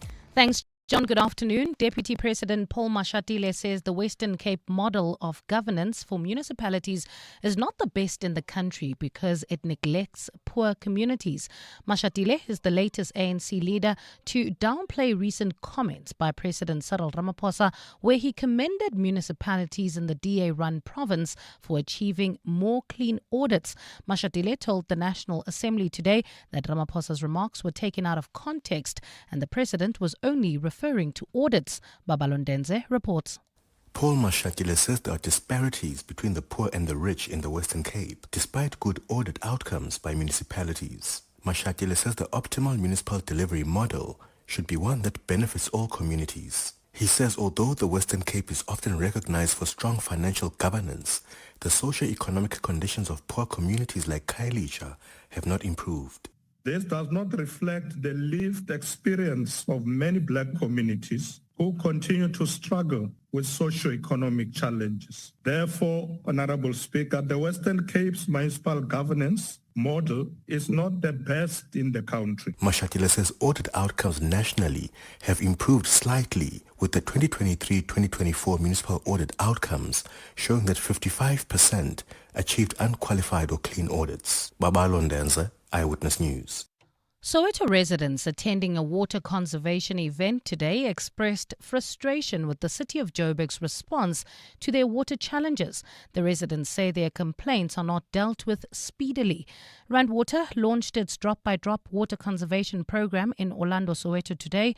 Community leader Sarah Jane Chauke says they want to know why the city takes so long to respond to their complaints. They just sent me the info now, and I told them we're escalating the problem as we are sitting, so hopefully it will be fixed as soon as, because we had a situation whereby there's a family that their pipe burst in 14th December last year, and it got to be fixed in about April. And KwaZulu-Natal Police Commissioner Nhlanhla Mkhwanazi has warned that the borders of the province will be heavily guarded during the festive season. Mkhwanazi was addressing the launch of the Safer Festive Season operation in the province today. Mkhwanazi has warned that lawlessness will not be tolerated. Nhlanhla Mabaso has more. KwaZulu-Natal shares borders with 3 countries, namely Eswatini, Lesotho and Mozambique, and authorities say traffic volumes are expected to increase along these borders. KZN Police Commissioner Nhlanhla Mkhwanazi says this holiday season, officers will be on high alert. So therefore, together with our traffic department and other law enforcement, road traffic inspectorate and other stakeholders, we have developed a plan to police this influx, a plan to police this movement. He also urged motorists to adhere to lawful orders. So we urge all motorists to respect this rule of law and obey instruction from all law enforcement officers. Don't bribe them. The commissioner has also called on people to report corrupt officers. If we ask for anything, you have a responsibility to report that. Take the details of the traffic officer or law enforcement officer who's not doing what he's supposed to do, but is asking for bribe. With a number of events, including big football matches taking place in the province, KZN authorities say they are ready to ensure people's safety. Nhlanhla Mabaso, Eyewitness News, Durban. A partly cloudy Friday in store for Gauteng tomorrow, with afternoon thundershowers expected. Lows of between 13 and 15 degrees and highs of between 22 and 24. Leaving Tembisa, heading towards Irene, you can expect about a 30-minute delay. R21 northbound between the R25 Popsfontein off-ramp all the way to Nalmeipier's Drive in Irene. There's also heavy delays approaching the intersection of Nalmeipier's Drive and Main Road. And in Boksburg, you can still expect about a 20-minute delay. N12 eastbound between the R21 Rietfontein off-ramp and Atlas Road due to an earlier accident. The top story in EWN, Deputy President Paul Mashatile says the Western Cape model of governance for municipalities is not the best in the country because it neglects poor communities. Bongani Bingwa, 702 Breakfast. Weekday mornings, 6 to 9. The entire system is set up, I think, to protect the perpetrators. And the thing about this kind of thing is, how many schools do you have to take your child out of? Because some parents just immediately think, let me take the kid out of the environment which fosters this kind of thing. How many kids are going to be taken out? Whilst the bully, of course, continues their merry life. And it's the victims who are left with the scars. Bongani Bingwa, 6 to 9. On 702. The beeping machines, the hospital smells, the moments of fear. And all that remains is what matters most. Dad's home! Because recovery isn't about the procedure or the paperwork.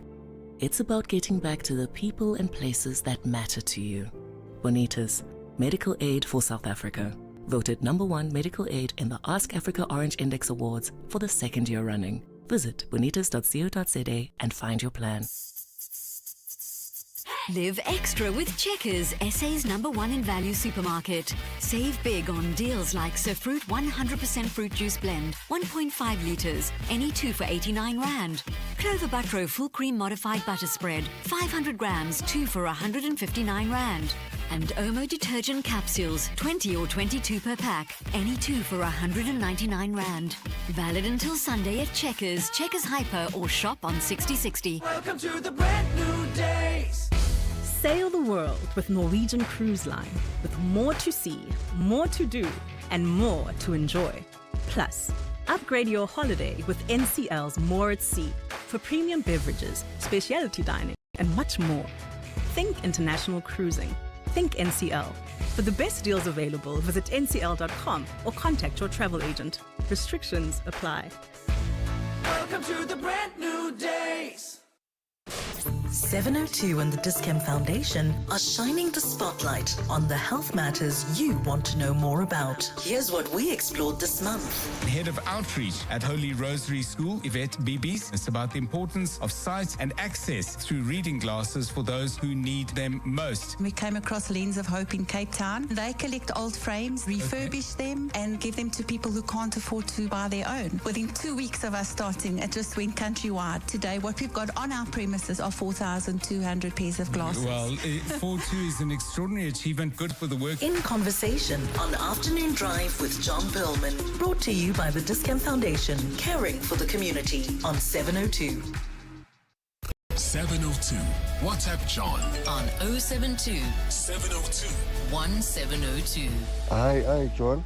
You know, when I'm in Limpopo, in a place called Tafelkop, yeah, right in the village, I love the smell of a cow dung, especially when they cement what we call lelapa with that cow dung. It smells so nice, I'm telling you. Especially when it gets dry. It smells so nice. And then 2 minutes later, we are in a kraal, we're milking the cows. Oh, that's very nice. That's wonderful. Yeah, that's the route from Deep Kloof. For me, John, when I say home, I always refer to Limpopo, where I come from, a very hot province, which I enjoy. I'm currently based in Gauteng because of green pasture, chasing after green pasture. But when I say I'm home, I always refer to Limpopo, where I come from, where I grew up. Currently I'm in Gauteng.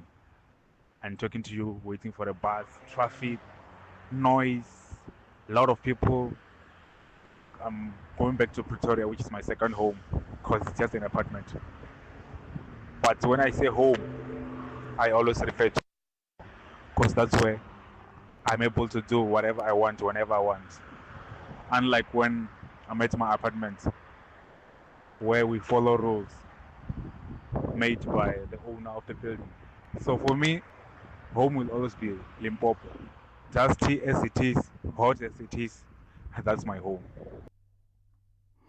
Places that we call home, Dudu says. For me, home is wherever my mom is. The house I grew up in was sold, so that is not home anymore. Even if it could have been there, home would still be wherever my parents would be. 702 Drive, 18 to 5. EWN Sport. Tola Kele, the latest, please. Good afternoon again. Afternoon, John. And we start at the Women's World Cup, where India are chasing 339 for victory against Australia in the second semi-final. They're currently at the crease on 79 for the loss of 2 in the 14th over, still requiring 260 runs to win. Batting is Kerr on 3 alongside Rodriguez on 36.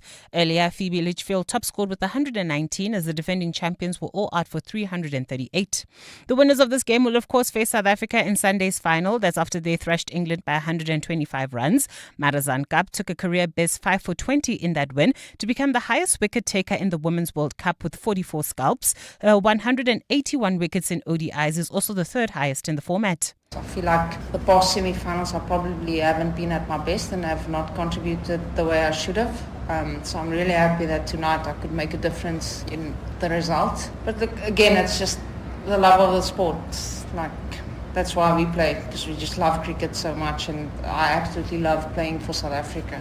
For the men, they take on Pakistan in their second T20 tomorrow. Quinton de Kock is back in the team after reversing his decision to retire from white ball cricket last month. He's also discussed what it's like working with Shukri Conrad.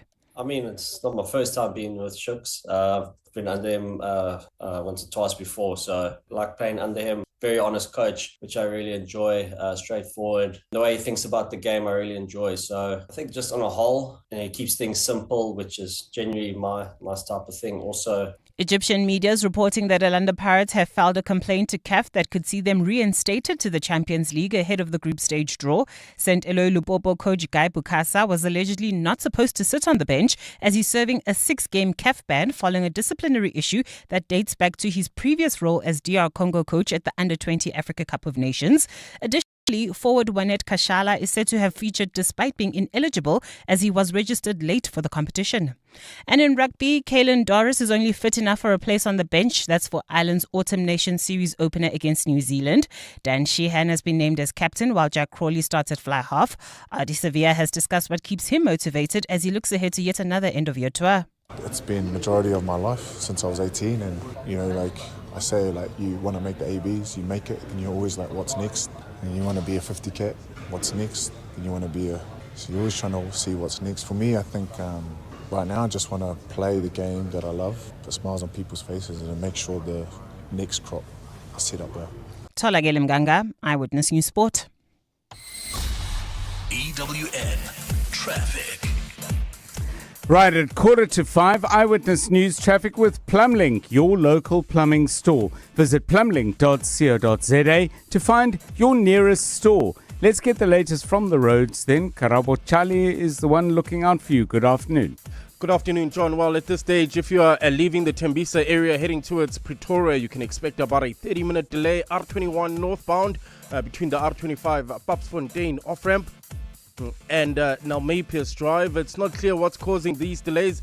So if you're on that route, please let us know. WhatsApp us on 072-702-1702. Also, bumper-to-bumper traffic in the Irene area. This is approaching the intersection of now Maypierce Drive and Main Road. Centurion, traffic pressure, N1 northbound between the N14 Brakfontein interchange and the R21 Flying Saucer interchange. Boksburg, we still have about a 20-minute delay. This is N12 eastbound between Croft Road and Atlas Road due to an earlier accident. And in Midrand, expect some delays. N1 north between the Between interchange and Samrand. I'll have your next Eyewitness News traffic update just after 5. There's more EWN on air, online, and on the EWN app.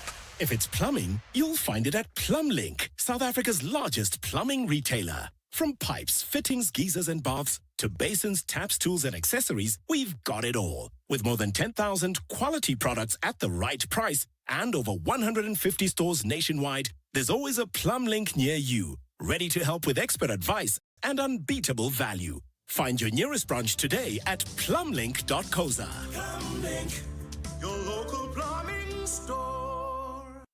The Midday Report. Weekdays, 12 to 1. The High Court in Pietermaritzburg set to make a judgment on the reopened inquest into the death of the former ANC President General Chief Albert Luthuli. So do we have a decision there? The KwaZulu-Natal High Court has officially declared that Chief Albert Luthuli was beaten to death by apartheid police. Big breaking news. The former ANC leader Chief Albert Luthuli, who died in 1967. The death was not in fact an accident, but was the result of a beating.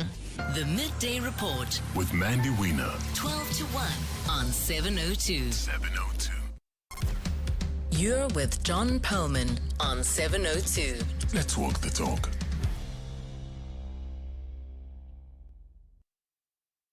.702 Drive. So we heard a really remarkable story about a Mercedes-Benz that was kept on the road, or has been kept on the road because it's not off the road yet, for more than 1 million kilometers on the clock and over a period of more than 30 years. I'm just wondering, has there been a car in your life, or is there a car in your life right now that, against all the odds and against perhaps all the advice you might have got, that you've managed to keep going for ages and ages, either out of necessity or because this is a car that you simply didn't want to give up on? I've never been particularly good at either buying cars, because I don't do it very often, and generally rely on advice from other people. I'm not much of a one for doing research myself or anything like that.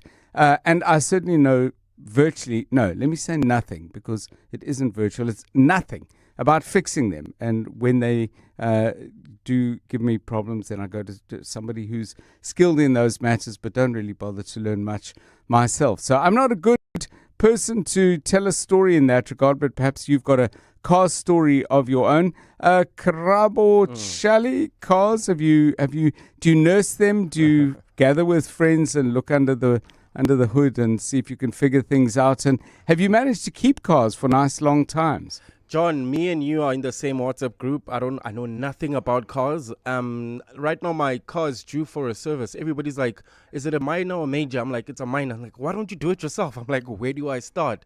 So I'm clueless when it comes to cars, and I am terrible, I must just say. Yeah. Okay. And how about you, Tolakele? Cars? Are there any that you've kept for a nice long time? Absolutely not, John. I when I decided I wanted to buy a car, I saw an ad and I was like, that one looks nice. When the guy was busy telling me about like the specs and all it offers, I was like, how much is a full tank? He told me that. And it's like, how often do I have to bring the car here? He told me that. I was like, those are the only two things that I need to know. Yeah. My cousin brother is the one that will come to me and say, you should do this. This is what you have to do to get the bass to sound nicer with the music. Whatever Yes. you need to do that. As long as I can get from point A to B, that's all I care about. Okay, so we do not have any candidates as real car lovers here, as real nurturers of vehicles through thick and thin, but I bet some of you out there are. So tell us your story, please, on 011 883 0702 and 072 702 1702. It's 10 minutes now to 5 o'clock. John is on X. At John Perlman. So it's that time of the week where we do what we call your house, your home. And today we're going to focus on something very specific, actually. Sometimes you drive past a place, maybe a complex or whatever, and you are informed by a sign that people have put up saying, we're getting our water from boreholes. But is it simply a matter that if you have land and you believe there's water you can access by drilling down and creating a borehole, then you can simply go ahead and do that? Or is it a little bit more complex than that? Let's welcome to 702 Drive then Derek Whitfield, who is president of the Borehole Water Association. Very good afternoon to you, Mr. Whitfield, and thanks very much for giving us your time. I mean, if you think that you could deal with some of your water needs, be it for the garden or possibly for the home, and you would have put in a borehole, do you simply just go ahead, or is it something that you've got to navigate quite carefully? Good afternoon. Good afternoon, John, and good afternoon to your listeners. Thank you for having us. John, there are a few hoops to jump through. It's not a case of just phoning the local driller and asking him to come drill a hole.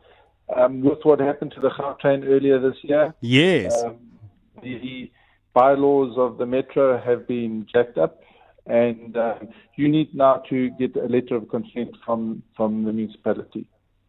Okay, so the municipality weighs what up in regard to this letter of consent? Do they simply consider it and say, well, you've made an application and therefore we're going to grant you one? Or would they come out? Would they check the site? Would they look at property plans? They look at protecting the buried infrastructure of Gauteng, if we're talking about the urban Gauteng, which would include the Gautrain, which has a servitude which you cannot excavate more than about 2 meters within, even for a basement of a home. So the municipality would get your house address and your plot, your earth number, and they'd look on all their plans of their buried servitudes, and then they'd give you their okay. Yeah, interesting. I mean, how do you deal, let's say there's a particular water crisis and there's more than one person in a particular neighborhood, maybe a couple of blocks, and quite a few people are putting in boreholes. I mean, presumably if it's not just you doing it, that has implications for whatever's beneath the ground. I mean, is there anything you have to do that is collaborative or collective, or is it each home for himself or herself? Yeah, it would be each home for her or himself. There's an old water law which says you can't pump groundwater across a boundary. But the truth be known, quite often people share a borehole. And personally, I think it's quite a good idea, because a borehole is just a straw down into the glass. And whether you got one straw or two straws next door to each other, you're still tapping from the same resource. Let's talk a little bit then. So you've gone through all the permissions, you squared it away with your neighbors. Contractors, how do you know that you're getting somebody who knows exactly what they're doing? Because I would have thought if they don't, there could be some problems. John, and indeed, our industry has been unregulated up until the coming year, which means that even John Perlman could have bought a drill rig today and called himself a driller tomorrow. Yes. And that has led to many a situation where there's been tears and lost money. So the Borehole Water Association is with Department of Water and Sanitation and the Institute of Groundwater Studies in the Free State University have come together And we have written a course for contractors, and it's currently being vetted by the university and will be put out to pasture next year. Once you've done a borehole, what kind of maintenance is required? Is it something that you've got to spend some time looking after? Is it regular servicing? What happens? Yes, it depends on the boreholes. Some boreholes require servicing more often than others. In general, your filtration system filters would need to be changed, pretty much like you were discussing about a car. A little bit more simpler though, because we're just collecting dust and a few grains of sand. And in terms of the pump, it's a bit like a fridge. It will work until the day it stops. If you've got a happy marriage in your borehole between the pump and the borehole, then you won't move that pump for years. There's pumps that have been in the ground for 20 years and longer. So, I mean, there is water, but if I think under the ground, but if I think of a city like Johannesburg, there are issues about water quality, obviously, as historically a mining town and so on. I would have thought that you've got to be fairly careful about what you get out of the ground and what you might be able to use it for. Is that a prior process? I mean, can you? My mind goes to the little dipstick you use in a car to check oil. Can you sample water before you make the big investment? No, unfortunately, the drilling of the hole is your conduit, is your tube that your dipstick goes down. You need the tube there. You need to get to the water before you can sample it. And look, most quality issues in the Gauteng Metro can be sorted out with some treatment, and proper construction of the borehole, which prevents any surface or near surface contaminants getting into your borehole and to the groundwater via your borehole. Remember, your borehole is a chimney down to the aquifer. It's your aquifer. Right. So if that's constructed properly, then you eliminate a lot of issues, like a leaking sewer pipe in the vicinity, etc. If just a final thought, I mean, obviously we're a city facing all sorts of issues and crises around, and I think it's not just specific to Johannesburg. I think it's a feature of Gauteng in general. I want to ask you: is there kind of a collective good achieved if more and more people put in boreholes? I know it might meet my needs, but could I also argue and say, well, if I'm getting off the grid is probably the wrong expression, but maybe the equivalent. Is there value in more people actually doing that in terms of the collective need and alleviating the collective pressure we're under? John, I'm going to answer you in a little bit of a roundabout way. Denmark uses 94 liters per person per day on average. Right. A Gauteng individual is close to 240 liters. Right. And we have gardens and we have swimming pools as well as our own personal needs. So if you can come off the grid you expose that much more water or provide access to other people who don't have the means of drilling a borehole. And the amount of water an individual borehole abstracts is small compared to what the aquifer can handle. So it's a point source, and it's a good alternative for an individual home that can afford it. Thank you so much, Derek Whitfield, President of the Borehole Water Association, covering a very interesting aspect of the issues around the place where we live in our weekly feature, Your House, Your Home. If there's something, by the way, you'd like us to cover or some things that you're curious about, drop me a note, 072 702 1702. Africa Milani. Weekday mornings, 4 to 6. In the book, Handle Black Tax Like a Pro, you set out some practical tools and strategies. I'm going to ask you to touch on one or two of those. And this is off the back of 10 real-life stories that explore different experiences and challenges with black tax. We need boundaries because we need to build families in the process of dealing with black tax. Another formula that I add to this, the awareness of bringing in love as the theme to the conversation. Dumi Hadebe, self-leadership coach and author and founder of Kwande Consulting. Africa Milani. 4 to 6 on 702.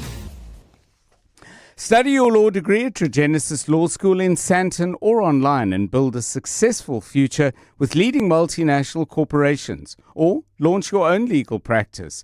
A Regenesis Law degree is profoundly transformational.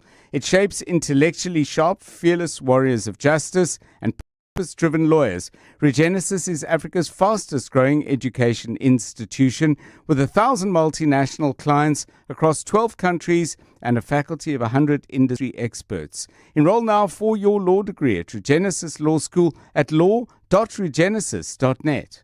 Oh, dreamers.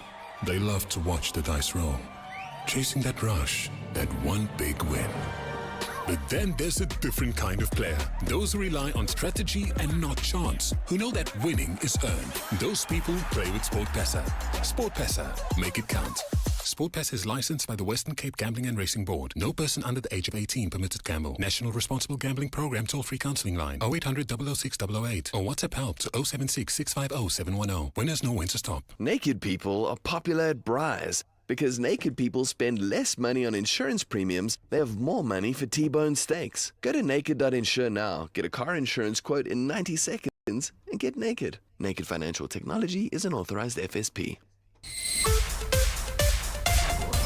This is EWN. The NPA ordered to track down a witness in the Chief Albert Luthuli death. An investigator tells Madlanga Commission that Matlala sang after his arrest.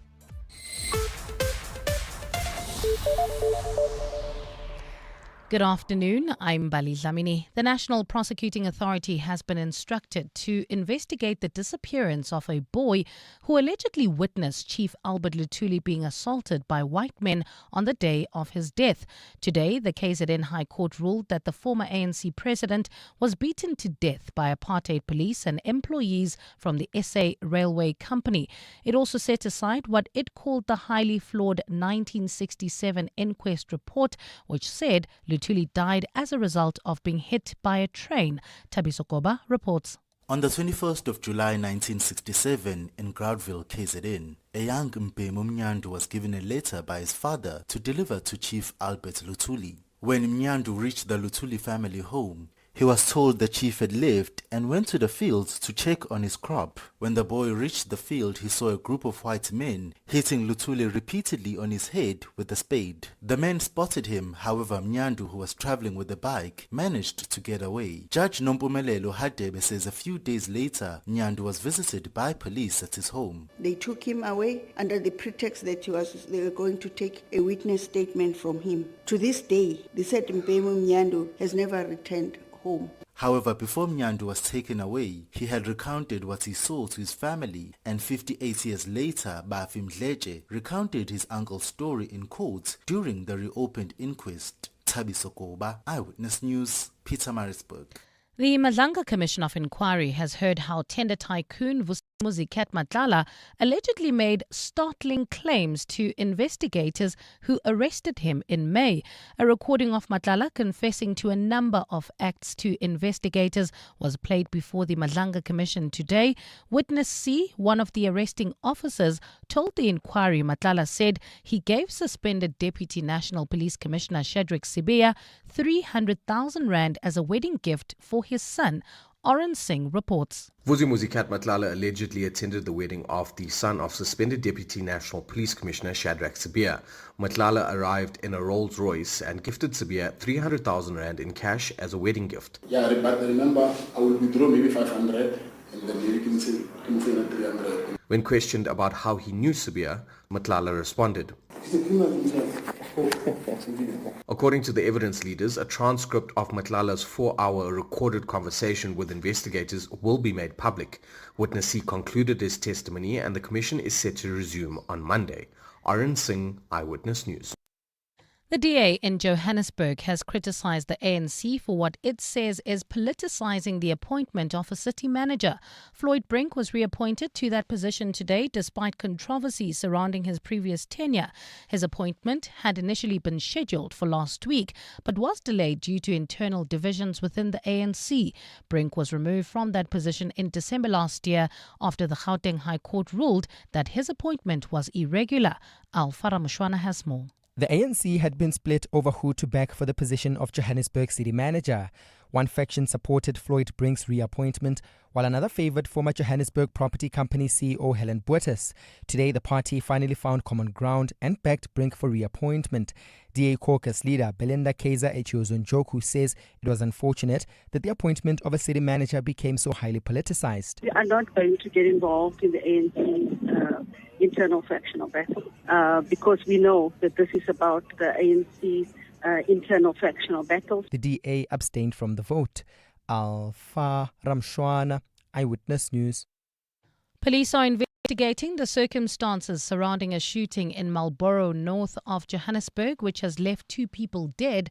One of those killed is the chairperson of the Alexandra Randburg Midrand Taxi Association, Victor Mwekelezi. The association has confirmed Mwekelezi was gunned down along with a security official this morning. A bystander told Eyewitness News he saw a high-speed chase before shots were fired. Police say the shots were also fired at a security company vehicle which was in the area. Police spokesperson Dimakatso Nebuhulwi. The police will be investigating a case of murder with 2 counts and attempted murder with 3 counts. This is after following a shooting incident that happened here in Marlborough on 8th Street, whereby 2 vehicles that were driving together were ambushed by unknown suspects. And further afield, assessments are underway to determine the extent of damage left by Hurricane Melissa in Jamaica, Haiti and Cuba. The storm left at least 32 people dead across that region. Although downgraded from a Category 5 to a Category 1 storm, Melissa gathered speed as it swept through the Bahamas today. The storm is expected to make landfall in Bermuda later. It's considered to be the strongest storm to strike the Caribbean island in modern history. It is stronger than Hurricane Katrina, which devastated New Orleans in 2005, killing over 1,390 people. Gold is trading at $3,959.08 an ounce. The rand is at 17.22 to the dollar, 22.67 to the pound, 19.94 to the euro, and Brent crude oil is at $64.55 a barrel. In Tembisa, heading towards Centurion, there's about a 30-minute delay on the R21 northbound. This is between the R25 Paffontein off-ramp and Nalmepius Road in Irene. Traffic also heavily backed up approaching the intersection of Nalmepius Drive and Main Road. Centurion, traffic pressure on the N1 in both directions. This is between the N14 Brakfontein interchange and the R21 Flying Saucer interchange. In your sport, Australia seized control in their World Cup semi-final against India. Danny Jordan confirms that Happy Desiree Ellis has finally signed a new Banyana contract, and Marseille midfielder stable after on-pitch collapse. A partly cloudy Friday in store for Gauteng tomorrow, with afternoon showers and thunder showers expected. Joburg dropping to overnight lows of 13 degrees, peaking at 22, and both Pretoria and Vereeniging will drop to lows of 15 degrees and peak at a high of 24. The top story in EWN this hour: the National Prosecuting Authority has been instructed to investigate the disappearance of a boy who allegedly witnessed Chief Albert Luthuli being assaulted by white men on the day of his death. EWN, in touch, in tune and independent. For the latest, visit ewn.co.za or download the EWN app. 7:02. Drive home with John Perlman. John Perlman, 3 to 6 p.m. On 92.7 and 106 FM. Let's walk the talk. 7:02 Drive, it's 9 minutes past 5. It's great to have you with us. How's your Thursday been? The end of the week, the end of the working week for people who work Monday to Friday, drawing ever closer. There is, of course, still Friday to be done. If you're a cricket player, by the way, particularly playing for the Women's Cricket Proteas, well, you have a very very big few days coming up. No weekend rest at all, with the World Cup final on Sunday, and it looks like it's going to be South Africa versus Australia. Massive game. Aussies beat South Africa very convincingly when they met in the group stages, but there was another team that beat South Africa very convincingly in the groups. Yeah, that's right. It was England. So anything can happen because South Africa beat England yesterday in dramatic and emphatic style. Coming up on the show, we're going to look back on a remarkable performance by the South African captain, Laura Wolvaardt, but we're going to do it by going way back into her earlier life as a young woman, young girl playing cricket at school, but doing so many other things, in the course of which, by the way, she managed to get herself 7 distinctions on her way, she believed, to becoming a doctor. Well, life had other plans. One of the people involved in those plans was her coach when she was a teenager. We'll talk to him in just a moment. Stephen Curtis will update us on the markets. Karabo Chali will keep you busy, not so busy worrying about the traffic, but busy listening to him as he warns you what to avoid and where to go instead. Karabo with us in just a moment. And then we're going to talk about cars, not just about traffic, because we asked you if you had a car that had really logged up the kilometers, a car that you nurtured and nursed and got the very best out of it. Perhaps you're doing it still. This is what a couple of you had to say. 702. WhatsApp John on 072 702 1702. I had a BMW 320 diesel that I had bought secondhand from my brother. I can't remember exactly how much kilometers it had on it. I think it was about 300,000, something like that. And then I drove it to more than 550,000 kilometers, so more than 500,000. And unfortunately, I had to give it up after BP put petrol into it and completely scrapped the car, because obviously it's not worth much. So yeah, a misfueling completely scrapped that value. So not very happy about that. Cheers, Elizabeth and Pretoria. Hi, Dr. John. I'm sitting on my way to Pretoria in my Ranex 2004 model. I'm at 454,692 kilometers, just under 500,000 kilos. See ya. Centurion. Hi, John. It's Kevin here in Waldersdrift. My stepfather used to be a Jaguar mechanic, and we had a 3.8 S-Type that had clocked itself twice already. So that's over 2 million miles, because it's in miles on those vehicles. Hi there, John. My name is James. I have just inherited a Toyota Land Cruiser 2008 model. My late brother-in-law unfortunately died of cancer at the beginning of October, but I have now inherited his Land Rover that he was driving actively and using actively, and it has 686,000 kilometers on the clock. I mean, these are great stories. I don't think I've ever gone anywhere near that. Probably because I haven't done any of these. I mean, I've driven to the Cape and back, and, you know, some longish trips. But how do you put this together? It's not just time. You must be going great distances for whatever purpose. Rafiwe says, I drive a Golf 5 2006 model for 18 years now. It's currently on 499,664 kilometers and still going. Do you have like celebrations, sort of parties, where you actually, note this remarkable achievement? Listen to this from Carl. Regarding the conversation about long-distance cars, the world record is a Volvo P1800 Coupe driven for more than 3 million miles, or 4.8 million kilometers, and well looked after in the process, I'm sure. 13 minutes past 5. Your car stories, 072 702 1702.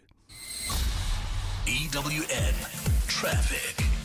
EWN Traffic is brought to you by Outsurance. SMS out to 45142 now. And you could save on car insurance. If you don't, ask them for 500 Rand. Karabo Chali, what do we need to look out for? You've got your eye on the roads for us. Yeah, well, if you're leaving Tembisa heading towards Pretoria at this stage, there's about a 30-minute delay, R21 northbound. That's between the R25 Pasfontein off-ramp and Nelmay Pierce Drive. There's also heavy delays in the Irene area. That's approaching the intersection of Nelmay Pierce Drive and Main Road.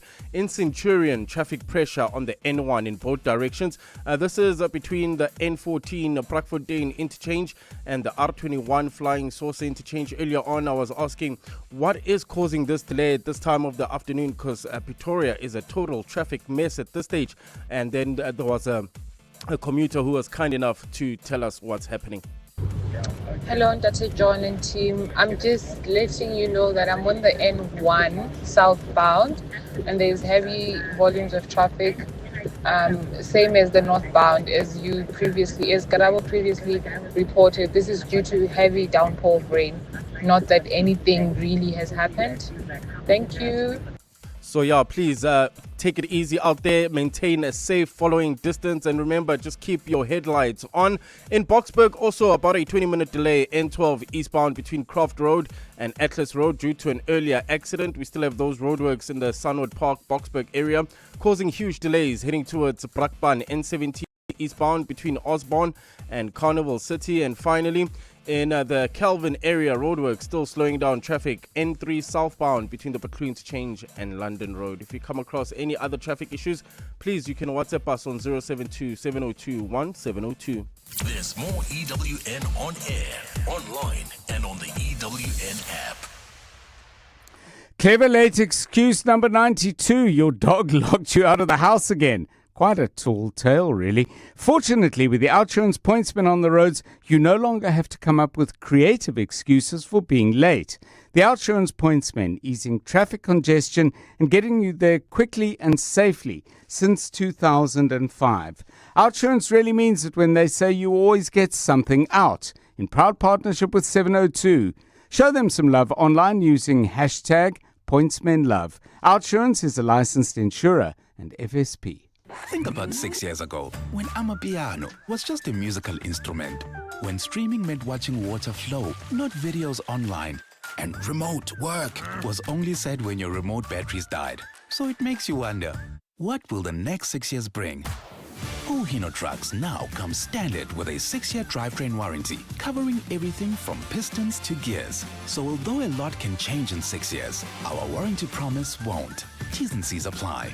Hino, all the way. Tap into the power of good sleep. Visit Dial-A-Bed today and save up to 30% on our best-selling brands. Our Sealy Celebration Plush Comfort Queen Set is now $9,499, and our 40 Winks Active Zone Extra Firm Queen Set is now only $11,999. Save $6,000. Plus, get next-day delivery on our best sellers. Dial-A-Bed. Sleep for life. Visit our massive revamped store in North Rand Road, Boksburg. You could spend 10 minutes trying to fix the office printer or get a 10-minute quote from OUTsurance that could save you thousands on your car insurance. For her 2025 Hyundai Exter, 65-year-old Helena now pays only 398 Rand a month. And for her 2024 Haval H6 4x4, 50-year-old Priya pays just 1,178 Rand a month. Ready to get more out of your car insurance? SMS out to 45142. That's out to 45142. OUTsurance, licensed insurer and FSP. JC's and information online.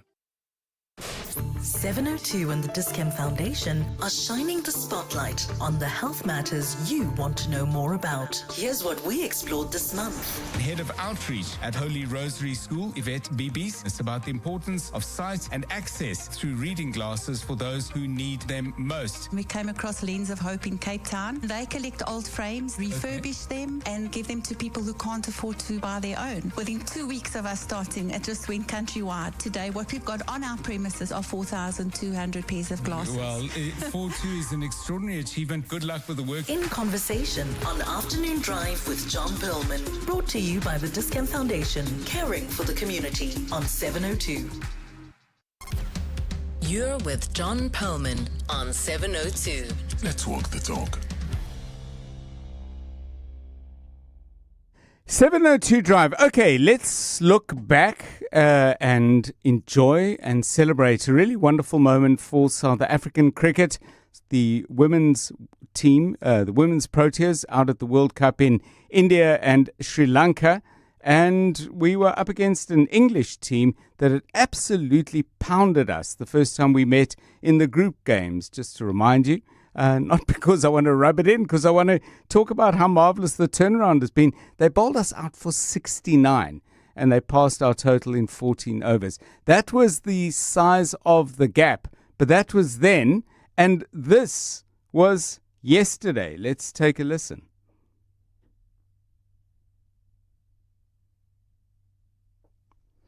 Okay, well, we were going to play you something that was out of the soundtrack of yesterday's wonderful game. We'll come back to that a little bit later if we get a chance. But one of the major features of the game yesterday was the extraordinary batting of Laura Wolvaardt, the South African captain, leading from the front. She has played many remarkable innings, scored more than 5,000 runs in pursuit of the team cause and in pursuit of the remarkable records that she herself has set. But yesterday was something really quite special. 169 off a very small number of balls bowled to her. 134, she hit 24s, she hit 4 sixes. So where did all of this begin? Well, it began at Parklands College in Cape Town, and there she encountered a man who would have a huge influence on her life, cricket, but beyond that. Thanderson Pillay is now principal at Sunridge Circle High School, but at the time Laura Wolvaardt was at Parklands, he was the cricket coach, and he joins us now. Thanderson, good afternoon. I know you've seen Laura do some quite remarkable things, but before we get into the past, a brief moment with you on the present. What did you think of the way she batted yesterday? I mean, that surely was something not necessarily beyond your expectations, but perhaps beyond anything you'd yet seen. Yeah, John, listen, she's a remarkable young woman, and it's always expected of her to do what she did yesterday. But yesterday's innings shows the character of Laura. You know, she is the captain, and they say captains must hold their bat, and that's what she did. And I mentioned to a couple of my colleagues yesterday, I said, if she keeps her innings and she bats until the end of the 50 overs, we will win the game.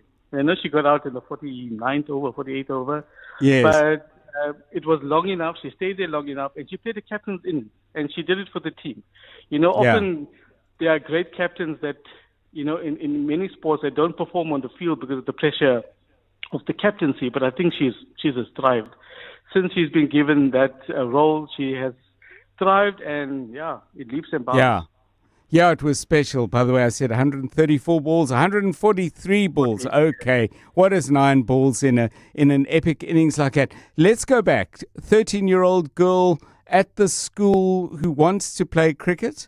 What was the story there? My understanding from the brief chat our producers had with you, Thanderson, was that there wasn't a girls' team at the time, but Laura joined the cricket anyway. How did that happen? Yeah, so listen, the journey goes obviously beyond that, and so if I quickly can just mention, she from a little girl, Laura's been playing cricket at Parklands College, and from the first principal, who was Ms. Lamb, Chantal Lamb, who put the bat in her hand. She's played in boys' teams throughout her career, and that was from the under 9s, the 10s, 11s, and then when she got to the high school where I was based, she, as you know, there was no girls' team, so Laura played in the boys' team. She played in the under 13 A team, the under 14 A team, and then the under 15 A team.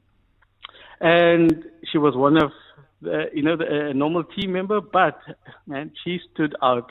And the funny thing is, you know, I always say, boys is a boys-dominated sport, especially at that time. When a girl plays, boys, whatever they were taught, they forget it because they're bowling to someone, a girl. They forget all the fundamentals they were taught. And this girl, from a young age, you could see it. She was talent. She was hard work. She was the star of those teams. And unfortunately, with her commitments, because at 13, she made the under 19 Western Province ladies team. Wow. She couldn't then play for the boys. She was, she had the Western Province commitment. And so she pulled away from school cricket because of her, as I said, the commitments. But later on in matric, I called her back and I said, one last hurrah with the team. Leave well. And she was obviously intimidated coming back and playing with the boys. And again, she was amazing. So yeah, that was basically it. But as I said, many hands have molded her. Chantal was one. She's got a personal coach, Laurie Ward, and then obviously Garrett Knott, who was the head of cricket at the junior school as well. I want to ask you about her as a young woman and as a young girl, I suppose, because as you say, this is a long timeline. Academically excellent, 7 distinctions, with an eye on becoming a doctor. Give us a sense of her personality. Obviously, somebody who listens, who learns, but also who is able to get an immense amount done in a 24-hour day. Yeah. So the thing is that she was actually the head girl as well. Okay. So she was the head girl in 2017. She was our Dutch with those 7 A's. She's also a singer. So if you search her on YouTube, there's a couple of videos of her singing in her younger days. So she's also got an incredible voice. And in that final year, the matric year, she also represented South Africa at the World Cup. So she wasn't at school for a while. So you take all of that into context, and she still got those 7 A's. She still performed on the field. As I said, that tells you about the character of Laura Wolfhard. And she has been able to multitask. And I was saying this earlier, it was a 50-50 because she wasn't 100% sure of going into cricket. Her passion was to become a doctor. And obviously many people, chatted to her, but ultimately the decision was hers, and she chose cricket. And I'm so happy that she chose cricket. I think all of South Africa is so happy that she chose cricket over becoming a doctor.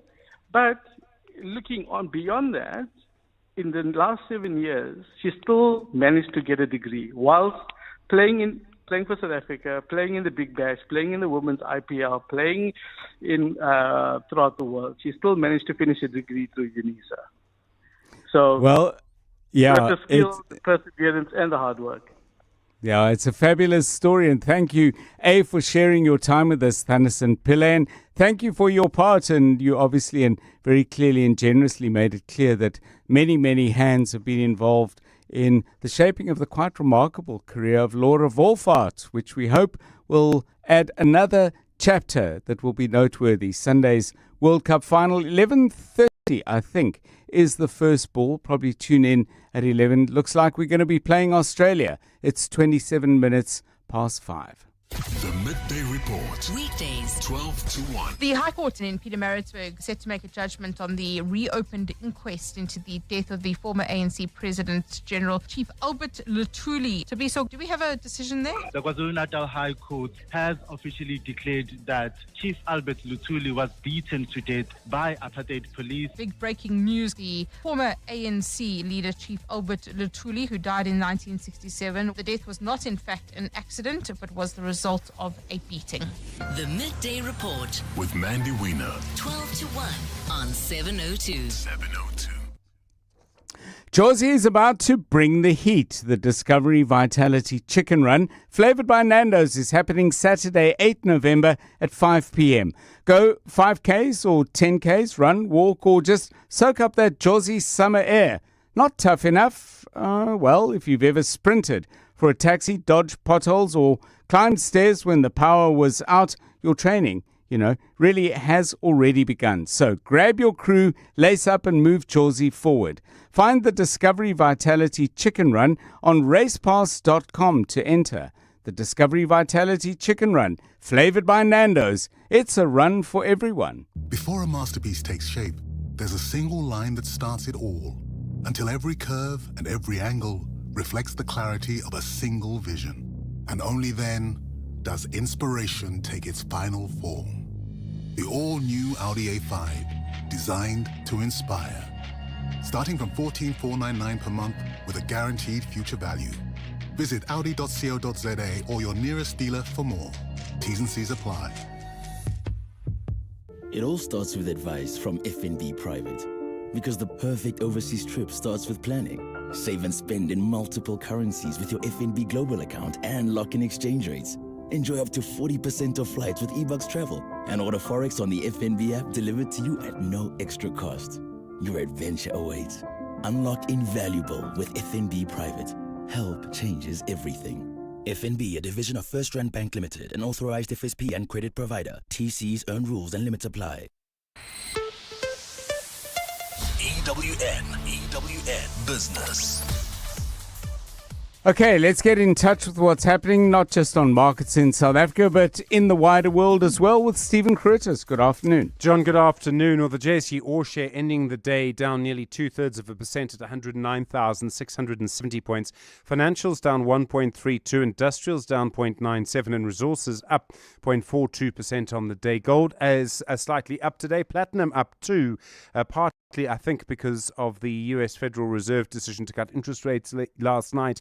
And then also a little bit of uncertainty of the real outcome, if there was one, between that meeting between Trump and Xi. It's really kind of one of those strange sort of handshakes more than anything else. Everyone keeping their powder dry for the next time. Pick n Pay down 3.39% after their earnings update earlier in the week. Aspen down 3.35% and Telkom down 2.87%, while Capitec is also down over 2.5% and ShopRite is down 2.58%. Dis-Chem lost through most of the day, despite announcing headline earnings per share were up by 9% in the 6 months to the end of August. It says its new reward system is delivering results. Its core retail profit before tax was up by nearly 9%. We'll speak to their CEO, Roo Marias, later on the program. Looking forward to that conversation. AB InBev reporting their revenue up by 9%. Normalized EBITDA is up by 3.3%. Did sell less beer, though. They were able to extract more from the less beer that they sold, but they also say they sold their non-beer volumes were down 2.6% as well. Their share price holding up on international markets, mainly because they've announced they're spending $6 billion on a big share buyback scheme, and that's having an impact there. And Data Tech, the IT company, they say they're benefiting from the spending boom in AI tech. Their headline earnings for the year to the end of August up by over 100%, profit up by nearly 12%. They say there is more demand for infrastructure in the IT space at the moment.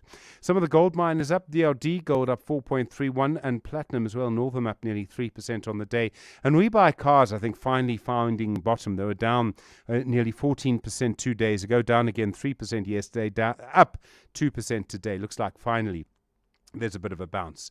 US markets just pricing quite a lot in. The Xi-Trump meeting, the announcement of an interest rate cut yesterday, but more than that, the suggestion that, in fact, that'll be the last one for the year and there won't be another this year. The Dow Jones is up 0.7%. The NASDAQ is down 0.98%. The S&P 500 is down 0.31%. The gold price at the moment, $3,989.69. Platinum, $1,594.10. Brent crude, $64.27. The rand to the dollar is 17.29 to the euro, is 20.01 to the British pound, 22.76. On the Money Show tonight, we will look at, obviously, the results from Dis-Chem, look at the gold price as well with the World Gold Council. We'll speak to the PIC. They suggest there's actually a very bullish case for the reindustrialization of South Africa and how that should be funded. And Siphumelele Zondi tells me that we're now seeing the first AI layoffs, the first AI retrenchments in the US. All of that to come from 6 o'clock. Stephen Curtis, EWN Business. Thanks, Stephen. Strong Money Show as always, 6 to 8 on 702. Don't miss it. Let's get the latest eyewitness news now at 27 minutes to 6. Here's Mbali Dlamini once again. Thanks, John. Good afternoon. Deputy President Paul Mashatile says the Western Cape model of governance for municipalities is not the best in the country because it neglects poor communities. Mashatile is the latest ANC leader to try and downplay the recent comments by President Cyril Ramaphosa, where he commended municipalities in the DA-run province for achieving more clean audits. Mashatile told the National Assembly today that Ramaphosa's remarks were taken out of context and the president was only referring to audits. Babalondense has more. Paul Mashatile says there are disparities between the poor and the rich in the Western Cape, despite good audit outcomes by municipalities. Mashatile says the optimal municipal delivery model should be one that benefits all communities. He says although the Western Cape is often recognized for strong financial governance, the socio-economic conditions of poor communities like Khayelitsha have not improved. This does not reflect the lived experience of many black communities who continue to struggle with socio-economic challenges. Therefore, Honorable Speaker, the Western Cape's municipal governance model is not the best in the country. Mashatile says audit outcomes nationally have improved slightly, with the 2023-2024 municipal audit outcomes showing that 55% achieved unqualified or clean audits. Babalo Ndenza, Eyewitness News. Soweto residents attending a water conservation event today have expressed frustration with the city of Joburg's response to their water challenges. The residents say their complaints are not dealt with speedily. Rand Water launched its drop-by-drop water conservation program in Orlando, Soweto today. Community leader Sarah Jane Chauke says they want to know why the city takes so long to respond to their complaints. They just sent me the info now, and I told them we're escalating the problem as we are sitting, so hopefully it will be fixed as soon as, because we had a situation whereby there's a family that their pipe burst in 14th December last year, and it got to be fixed in about April. And KwaZulu-Natal Police Commissioner Nhlanhla